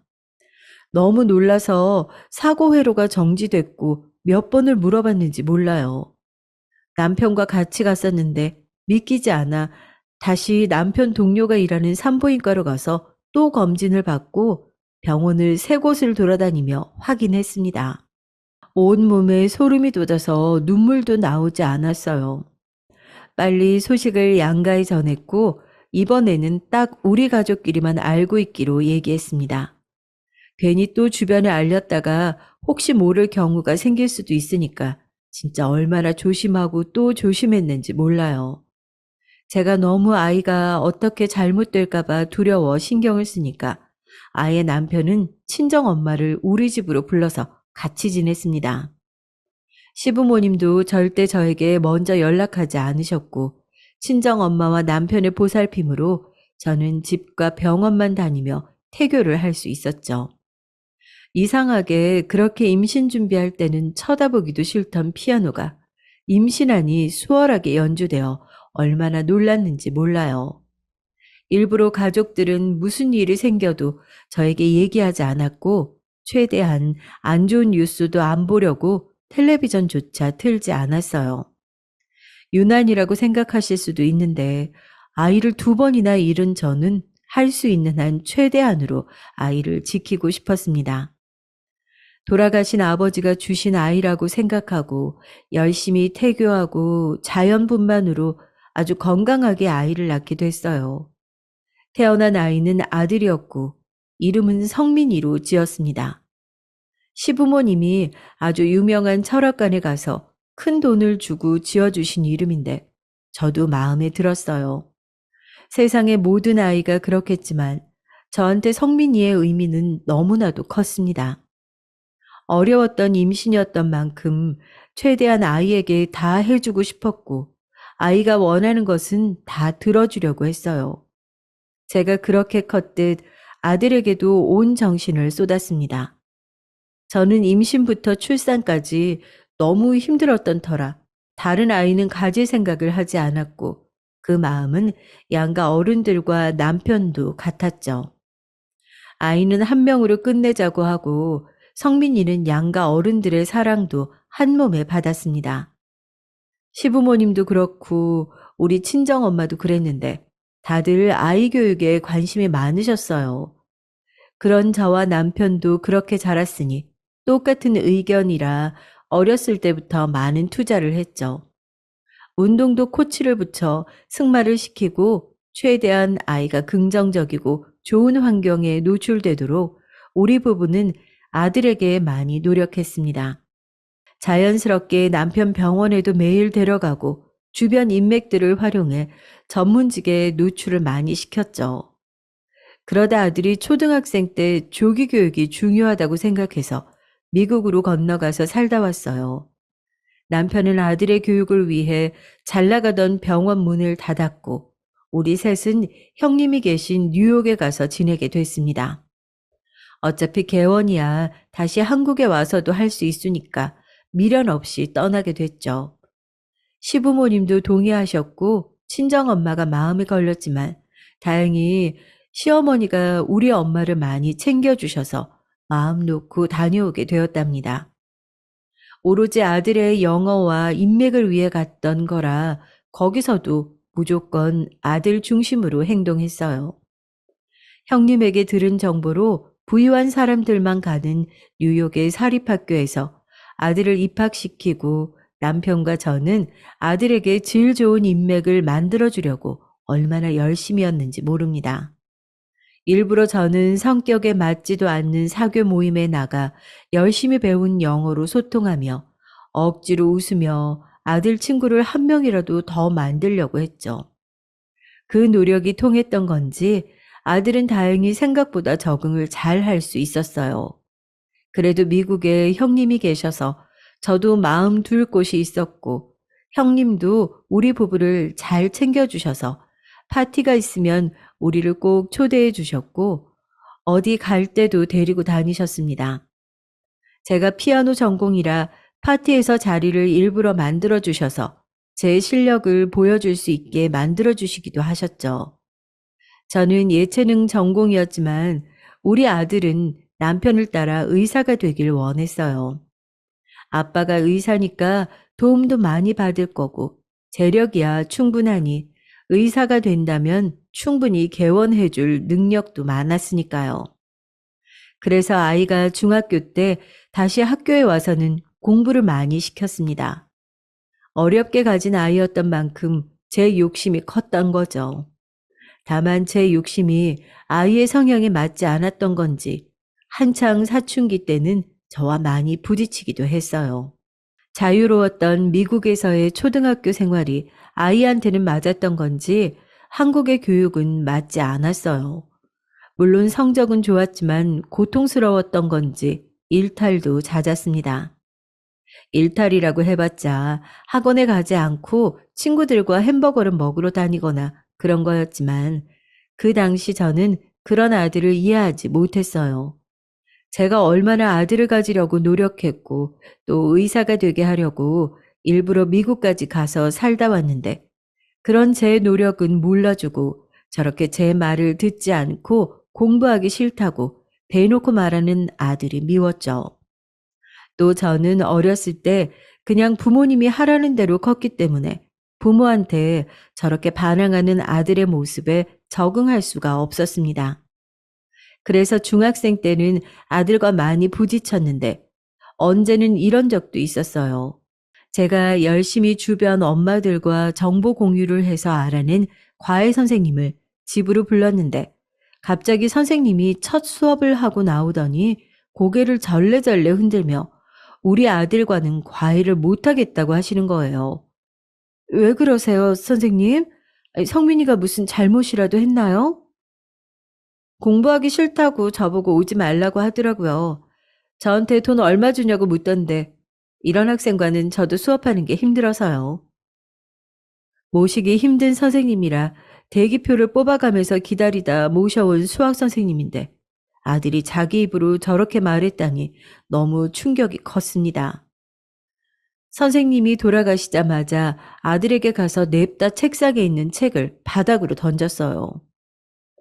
내가 어떻게 모셔온 선생님인데 네가 뭔데 나가라 그래? 여기가 네 집이야? 그럼 네가 나가. 저는 제가 저렇게 말하면 아들이 잘못했다고 할 줄 알았는데 그때 아들은 저를 똑바로 보고 아무 말도 하지 않았습니다. 무슨 말이라도 해보라고 소리를 질러도 꿈쩍도 하지 않고 조용히 그대로 집을 나가는 모습에 저는 너무 속상해서 주저앉아 울었어요. 두 번이나 아이를 잃으면서 가진 아이인데 왜 저렇게 행동하는 건지 전혀 이해할 수가 없었습니다. 이게 첫 번째 가출인데 아이는 나가서 그래도 다른 곳으로 가지 않고 남편 병원으로 갔더라고요. 남편이 저에게 전화가 와서 자기가 저녁을 먹이고 데려간다고 하길래 알았다고 대답하고 머리가 아파 약을 먹고 잤습니다. 남편은 너무 공부에 대한 압박이 심하면 잘 하다가도 못할 수 있다고 적당히 하라고 했는데 솔직히 그때 주변 아이 친구들에 비하면 아이는 심하게 압박이 있는 편도 전혀 아니었어요. 학원도 오히려 성민이 친구 엄마들이 저에게 저것밖에 보내지 않아도 되냐고 할 정도로 딱 필요한 학원만 보냈는데 저렇게 나오니까 저는 너무 속상했습니다. 아이가 중학생 때 저는 그래서 계속 부딪혔어요. 아들은 버거워하고 저는 그래도 수학과 영어만큼은 해야 한다고 하고 중간에서 남편이 참 난처해서 어쩔 줄을 몰라 했습니다. 오히려 시부모님이 제 얘기를 더 잘 들어주실 정도로 남편은 중립을 지켰는데 그래서 아들은 점점 저보다 남편과 가까워졌죠. 그걸 보고 그때는 그것조차 서러워서 아이에게 서러움을 토해내기도 했었죠. 아이를 자연분만으로 낳고 저는 건강이 예전 같지 않아서 병원도 자주 다녔는데 사실 미국에서 중학교에 다니지 않고 한국으로 왔던 이유도 제 건강 때문이었거든요. 어디 뭐 건강에 치명적인 큰 병이 있는 건 아닌데 잔병 치레가 많았습니다. 미국에서는 워낙 병원비가 비쌌고 또 검사하려면 오래 기다리고 한국만큼 빠르고 정확하지 않아서 차라리 남편이 의사로 있는 한국이 좋더라고요. 물론 남편은 미국에서도 직장이 있었는데 아무래도 한국인이니 우리는 한국이 좋았습니다. 귀국 후 남편은 더 좋은 곳에서 신식 건물에 병원을 개원하고 아주 바쁜 생활을 보냈어요. 그러다 보니 아이 교육에 대해서는 제가 오로지 전담했는데 아이가 그걸 버거워하니 자꾸 남편 병원을 찾아갔죠.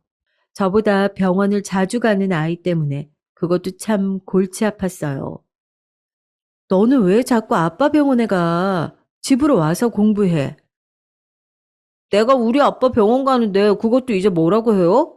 엄마 도대체 나한테 관심 좀 꺼줘. 뭐라고? 관심을 끄라고. 내가 너 가지려고 얼마나 많이 노력했는데 다른 사람도 아니고 네가 나한테 그런 말을 해? 부담스럽단 말이야. 제발 그만.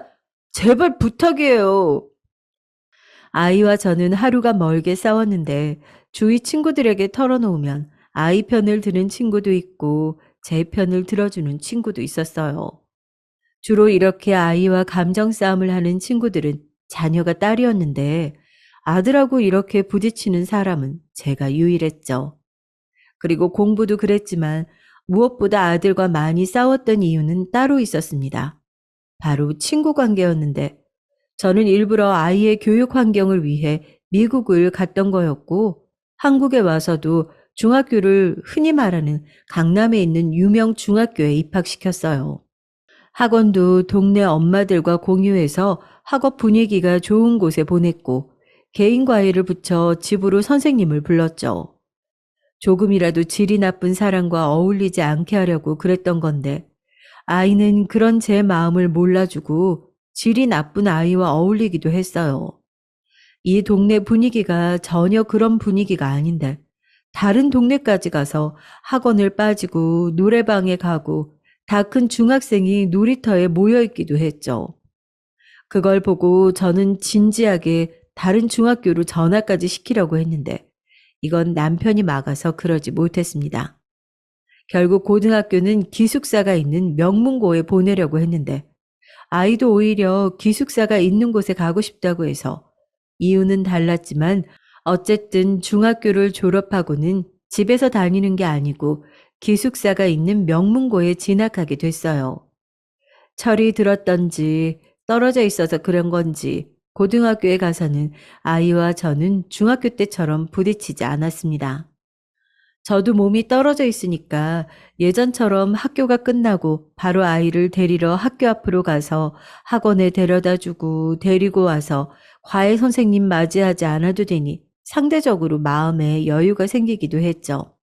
지금 생각해보면 아이가 중학생 때 저도 아들 옆에 딱 붙어서 종일 따라다니니까 조급하고 제 생각과 조금이라도 다르게 행동하면 그게 참을 수 없었던 것 같습니다. 또 저도 그렇고 남편도 그렇고 부모 말에 토달지 않고 살아왔으니 아들의 그런 모습을 유난히 제가 견딜 수 없었던 거죠. 어쨌든 아들은 고등학교 가서는 공부도 열심히 했고 저는 그런 아들의 모습이 좋아서 용돈도 또래보다 두둑하게 챙겨주었습니다. 원래 남편하고는 사이가 좋던 아들이라 우리가 주말에 면회 가면 좋아하는 모습을 보고 아들의 그런 어린 시절이 생각나서 돌아오는 길에 울기도 했죠. 아들이 어렸을 때, 그러니까 미국을 가기도 전에 한국에서 살 때는 저밖에 모르던 아들이라 제가 더 배신감에 사로잡혔던 것 같아요. 그렇게 아들이 고등학교 생활은 기숙사에서 하니 저는 다시 취미로 피아노를 시작했어요. 우리 집 거실 한복판에는 아주 멋진 피아노가 있는데 아들이 크면서 저는 연주회를 한 적도 없고 취미로도 치지 않았어요. 일부러 그랬던 건 아니고 진짜 키우느라 바빠서 그랬었죠. 아들이 미국 가기 전 6살 때쯤에 피아노에 관심을 보여서 그때 잠깐 아는 후배를 데려와 교습을 시켰는데 본격적으로 교습을 시키니 또 흥미를 잃더라고요. 제 길을 걷나 싶었는데 아니라서 머쓱하기도 했지만 저는 오히려 아들이 예체능보다 남편을 따라 공부의 길을 걷길 원했으니 다행이었습니다. 만약 아들이 아니고 딸이었으면 피아노를 시켰을 텐데 아들이니까 남편처럼 의사가 되길 원했었죠. 지지고 볶던 아들과 떨어지니 자연스럽게 피아노에 관심이 갔고 항상 제가 힘들 때 마음의 안정을 주던 피아노라 저도 예전처럼 아들에게 예민하게 굴지 않게 됐어요. 그리고 아들이 고등학교 때 시아버지가 돌아가셨는데 시아버지는 췌장암에 걸리셔서 돌아가셨어요. 남편이 시아버지를 살리려고 많이 노력했지만 암이라는 것이 아무리 인간이 노력해도 되지 않는 부분이더라고요. 아는 선배를 찾아가고 전공 교수님들을 찾아가고 노력했는데 시아버지는 결국 돌아가셨습니다. 사실 발견한 것도 말기에 발견하게 됐는데 췌장 위치가 위처럼 대놓고 있는 것이 아니라 매년 정밀 검사를 해도 발견하기 어렵다고 하더라고요. 남편은 본인이 의사인데도 시아버지를 지키지 못했다는 사실에 많이 힘들어 했습니다. 저는 이미 우리 친정아버지를 떠나보낸 입장이라 남편이 얼마나 힘들지 잘 알기에 옆에서 안타까워했죠. 그런데 그때 우리 아들이 남편이 힘들어하는 것을 옆에서 보고 자기는 꼭 의사가 되겠다고 했던 게 기억나요. 시아버지는 우리 아들에게도 많은 애정을 주셨는데 아들은 사람 살리는 의사가 되겠다고 엄청나게 공부를 열심히 했습니다. 그런 모습을 보며 남편도 시아버지도 다시 마음을 다잡게 되셨고 우리는 아이를 보며 일상으로 돌아올 수 있었어요. 아들은 중학교 때 제가 그렇게 하라고 할 때는 직접 쫓아다니면서 그때부터는 저한테 대놓고 과외 선생님을 알아봐 달라고 했죠. 그래서 방학 때 집에 올 때는 학교에 다니는 것보다 더 열심히 집에서 전 과목 과외를 돌렸습니다. 코피가 터지던 것은 그냥 일상이었고 같은 책도 10권 넘게 풀었어요. 오죽하면 저는 그런 아들의 건강이 걱정되어서 적당히 하라고 할 정도였습니다. 중학생 때는 시켜도 안 하더니 신기하기도 하고 기특하기도 했죠. 당연히 아들의 모의고사 성적은 좋았고 저는 점점 기대하기 시작했습니다. 주변에서도 아들 친구 엄마들이 저를 띄워줬어요. 성민이는 의대 가겠다. 아빠 따라가네. 아유, 아직 몰라요. 수능을 잘 봐야 가죠. 모르긴. 이번에도 모의고사 전과목 1등급이라며? 진짜 대단해. 역시 피는 어디 안 가나 봐. 저는 그런 엄마들 앞에서는 아니라고 둘러댔지만 속으로는 얼마나 기대했는지 말도 못합니다. 친정 엄마한테 대놓고 우리 아들 의대 갈 거라고 할 정도로 남편도 웬만하면 그런 말을 하는 사람이 아닌데 성민이가 진짜 의대에 진학할 것 같다 할 정도로 많이 기대했습니다. 그런데 이런 우리의 기대가 부담이 됐던 건지 성민이는 수능에서 미끄러지게 됐어요. 저는 제 마음도 그렇지만 무엇보다 본인이 가장 힘들어 보였죠. 아들은 그렇게 코피 터지게 공부하려고 노력했는데 본인이 원하는 서울대학교 의과대학에 진학하지 못한 게 충격으로 다가왔는지 방 안에서 나오지도 않고 밥까지 거부했습니다. 성민아, 다른 지방에 있는 의대 갈 수 있잖아. 어디든 가면 의사 면허가 나오잖아. 어? 괜찮아. 제가 아무리 달래도 아무 말도 없었고 오로지 남편을 따라 서울대 의대만 가겠다고 고집하는 아들 때문에 저와 남편은 두 손 두 발을 다 들게 되더군요. 본인이 그렇게 원하니 결국 재수를 시켰고 저는 그때 아들이 공부하다 어떻게 될까봐 얼마나 걱정했는지 몰라요. 얼굴을 볼 시간도 없이 공부하던 아들은 재수 끝에 결국 서울대 의과대학에 진학하게 됐습니다. 진짜 합격 발표가 나던 날 저는 세상을 다 가진 기분이었어요.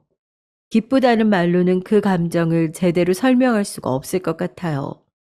남편과 저와 성민이는 셋이 서로를 끌어안고 거실을 굴렀거든요. 그리고 성민이의 대학 생활을 본인이 원하는 대로 다 해주었습니다. 집하고 그렇게 먼 거리도 아니었는데 본인이 자취하고 싶다고 해서 가까운 곳에 아파트를 얻어주어 살게 해줬고 용돈도 직장인이 받는 월급 정도를 주었어요. 그때 성민이가 인생 처음으로 여자친구도 만났는데 이름은 지영이었고 저도 몇 번 얼굴을 봐서 알고 있었습니다.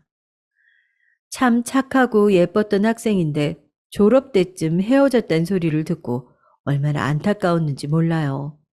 내심 속으로 지영이와 결혼하면 좋겠다고 생각했던 저는 남편에게 식장을 알아보자고 할 정도였으니까요.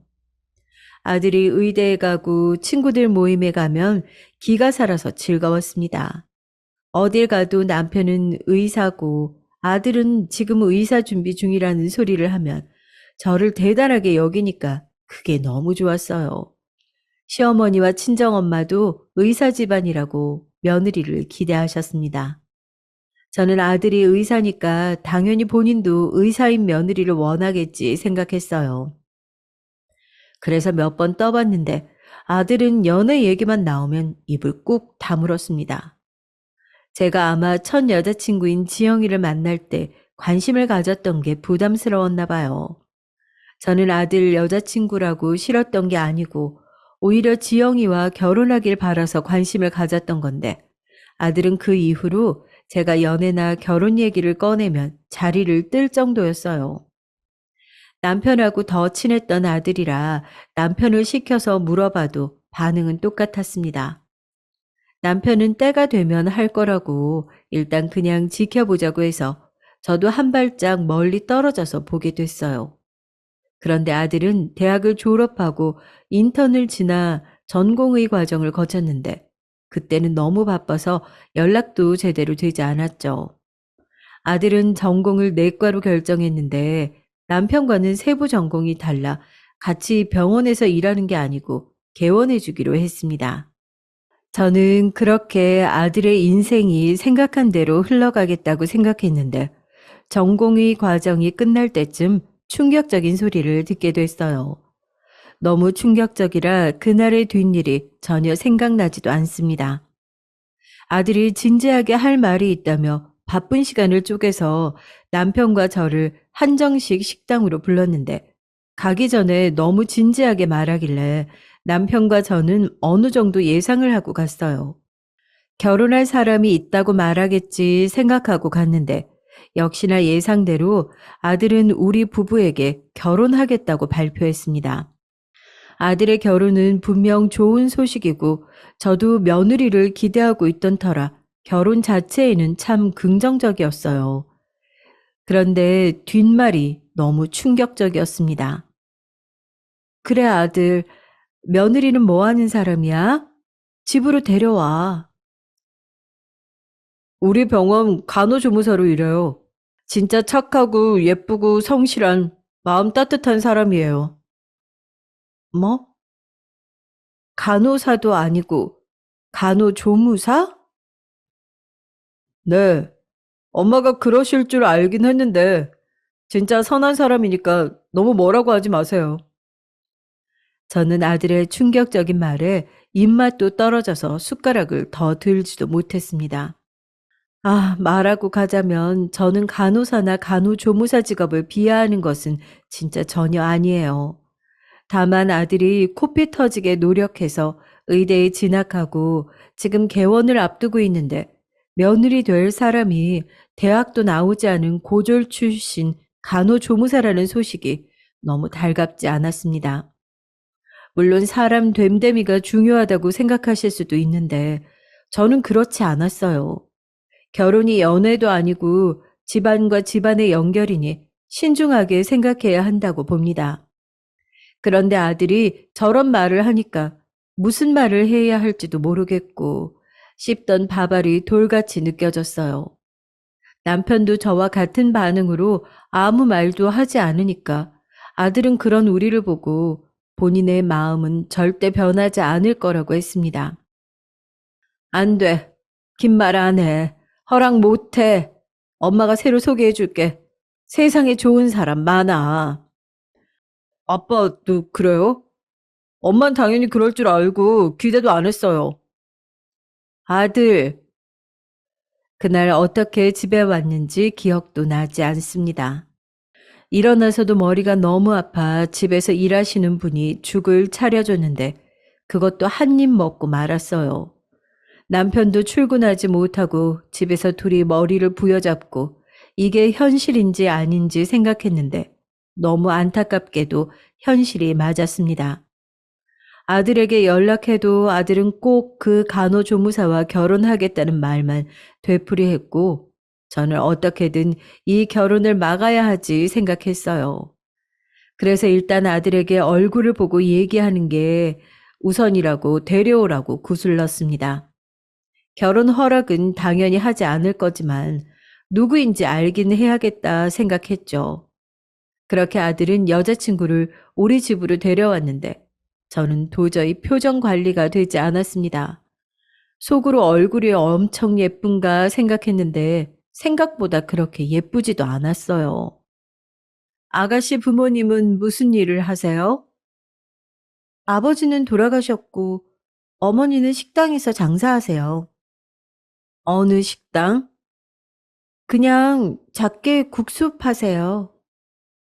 얘기를 들어보니 가정 형편도 매우 좋지 않은 것 같더라고요. 그렇게 아들과 여자친구가 돌아가고 남편은 저에게 말했습니다.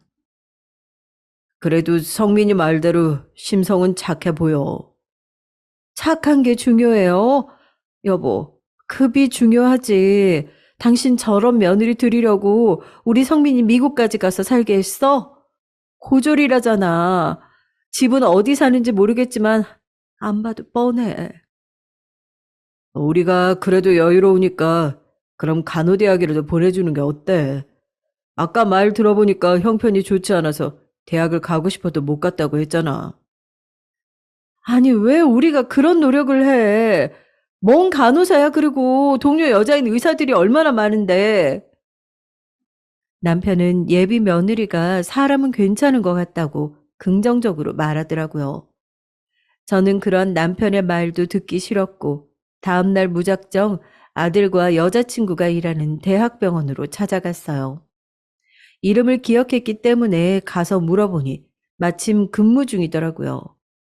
저를 보고 놀란 아들의 여자친구에게 할 말이 있다고 하고 병원과 조금 떨어진 카페로 가서 얘기를 꺼냈습니다.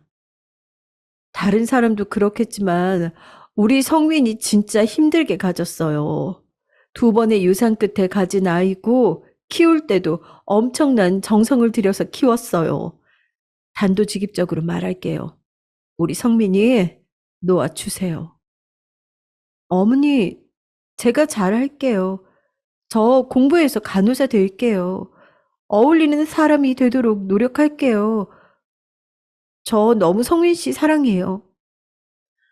저는 간호사도 달갑지 않아요. 그냥 떠나주세요. 솔직히 만나면서 아가씨도 스스로 알지 않나? 급이 어울리지 않다는 거? 제가 저렇게 말하니 갑자기 울기 시작했는데 전혀 안쓰럽지도 않았고 빨리 우리 아들 곁에서 떠나주길 바랬습니다. 준비해간 봉투를 꺼내며 마지막으로 말했죠. 아가씨 월급의 몇 배가 되는 금액이에요. 이거 가지고 가서 그렇게 원하는 간호대학 들어가든 말든 알아서 하고 우리 아들한테 헤어지자고 하세요. 받을 수 없다는 아들의 여자친구를 두고 저는 도망치듯 카페를 나왔어요. 이 정도면 충분히 알아들었겠다고 생각했습니다. 그런데 반대하니까 더 사랑이 불타올랐는지 아들은 무작정 집에 들어와서 저에게 봉투를 다시 주며 말했어요. 엄마, 진짜 왜 그러세요? 나 절대 못 헤어져요. 유일하게 내가 힘들 때 먼저 다가와주고 내 마음 이해해준 사람이라고요. 이런 식으로 몰래 찾아가서 이러지 마세요. 내가 너 이러라고 키운 줄 알아? 제발 정신 차려. 너야말로 이러지 말고 정신 똑바로 차리고 의사나 다른 전문직 며느리 데려와. 내가 알아보고 있으니까 기다려. 엄마가 100번 알아봐도 소용없어요. 그런 사람은 내가 싫다고.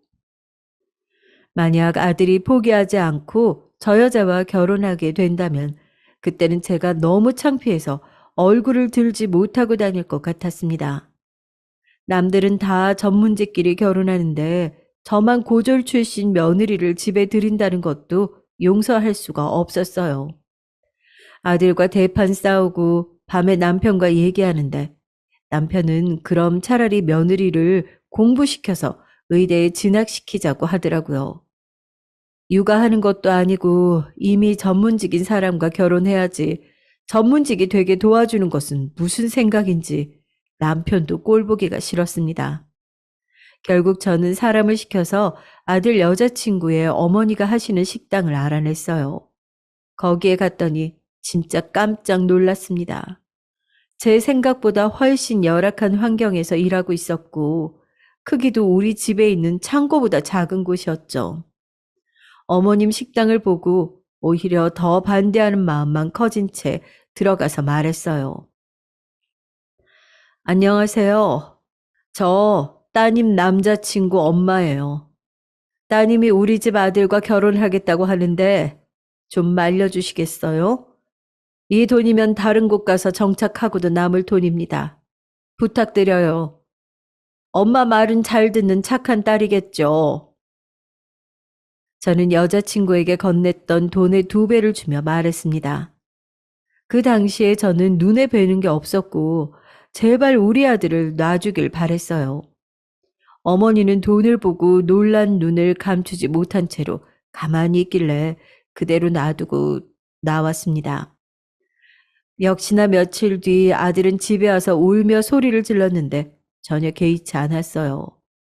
이미 주변을 물어봐서 알게 된 선짜리 목록을 주며 여기 나가기나 하라고 했었죠. 만약 선자리에 나가지 않으면 개원은 없던 일로 하자고 했습니다.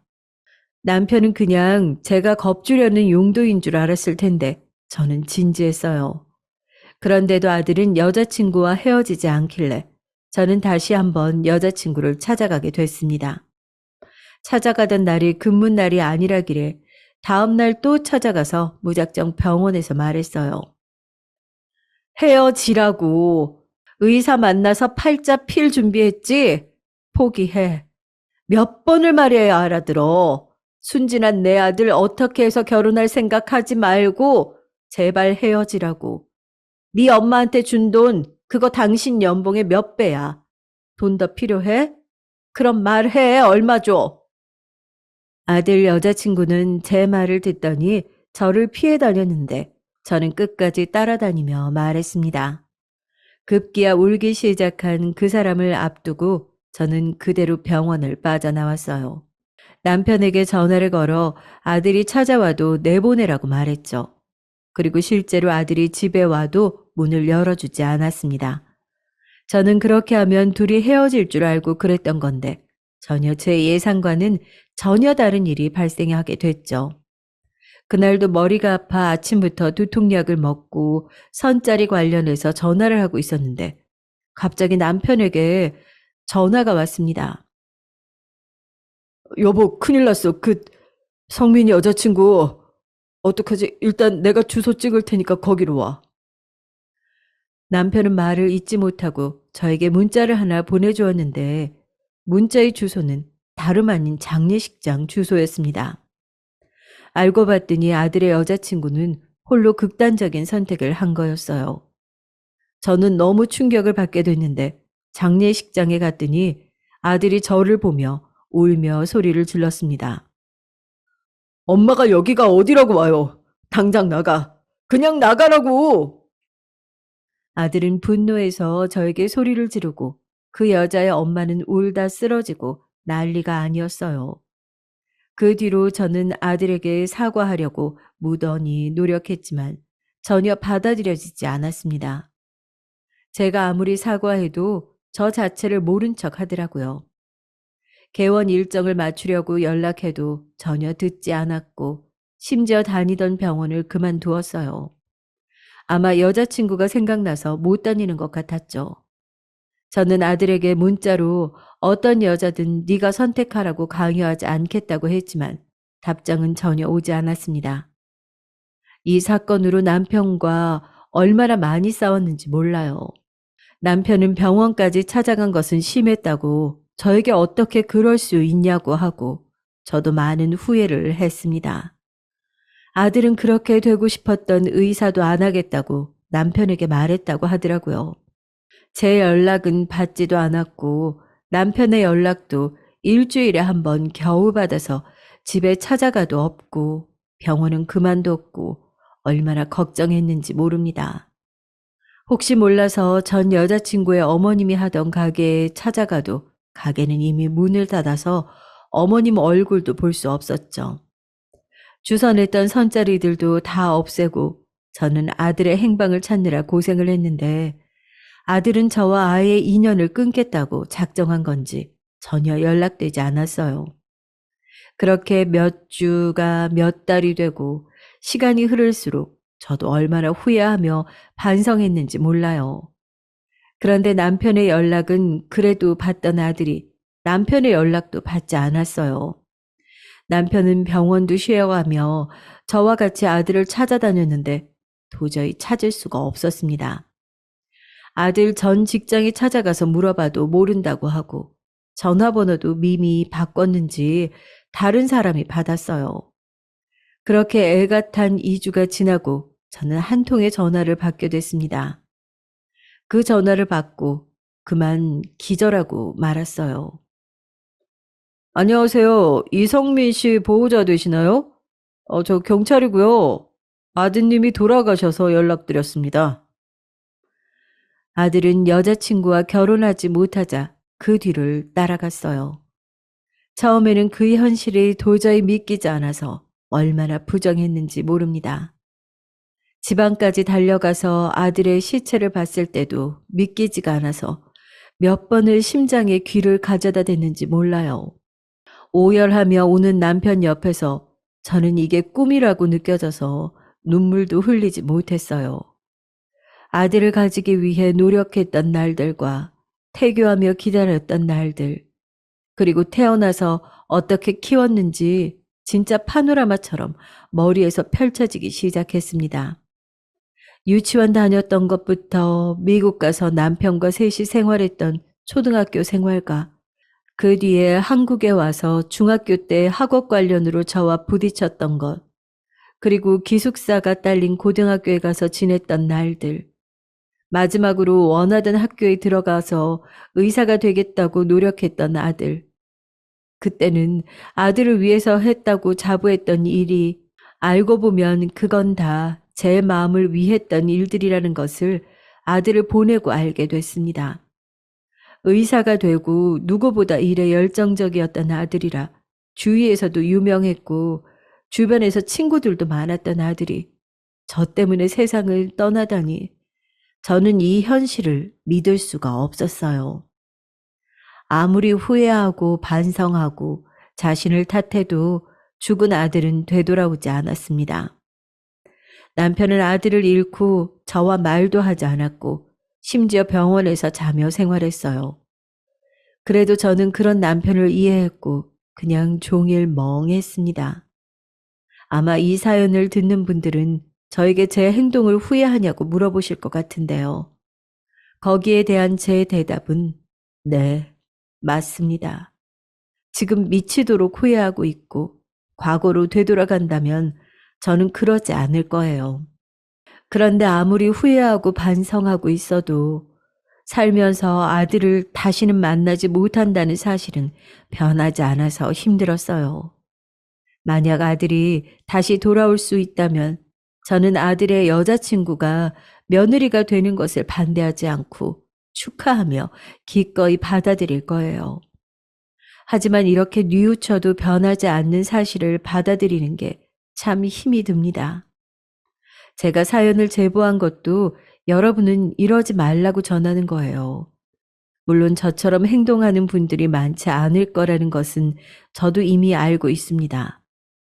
왜 그때는 전혀 알지 못했을까요? 남편하고는 지금 냉랭한 상태를 유지하고 있고 아마 이대로라면 이혼하게 될 수도 있을 것 같네요. 그래도 받아들여야겠죠. 저는 아들이 떠나간 후 정상적인 생활을 전혀 하지 못하고 있고 아마 평생 이렇게 살게 될 것 같아요. 제 사연은 여기까지입니다. 들어주셔서 감사합니다. 여러분들은 부디 현명한 선택으로 최악의 결말을 맞이하지 마시기를 진심으로 바랍니다. 평안하고 행복한 인생 보내시길 바랄게요. 감사합니다.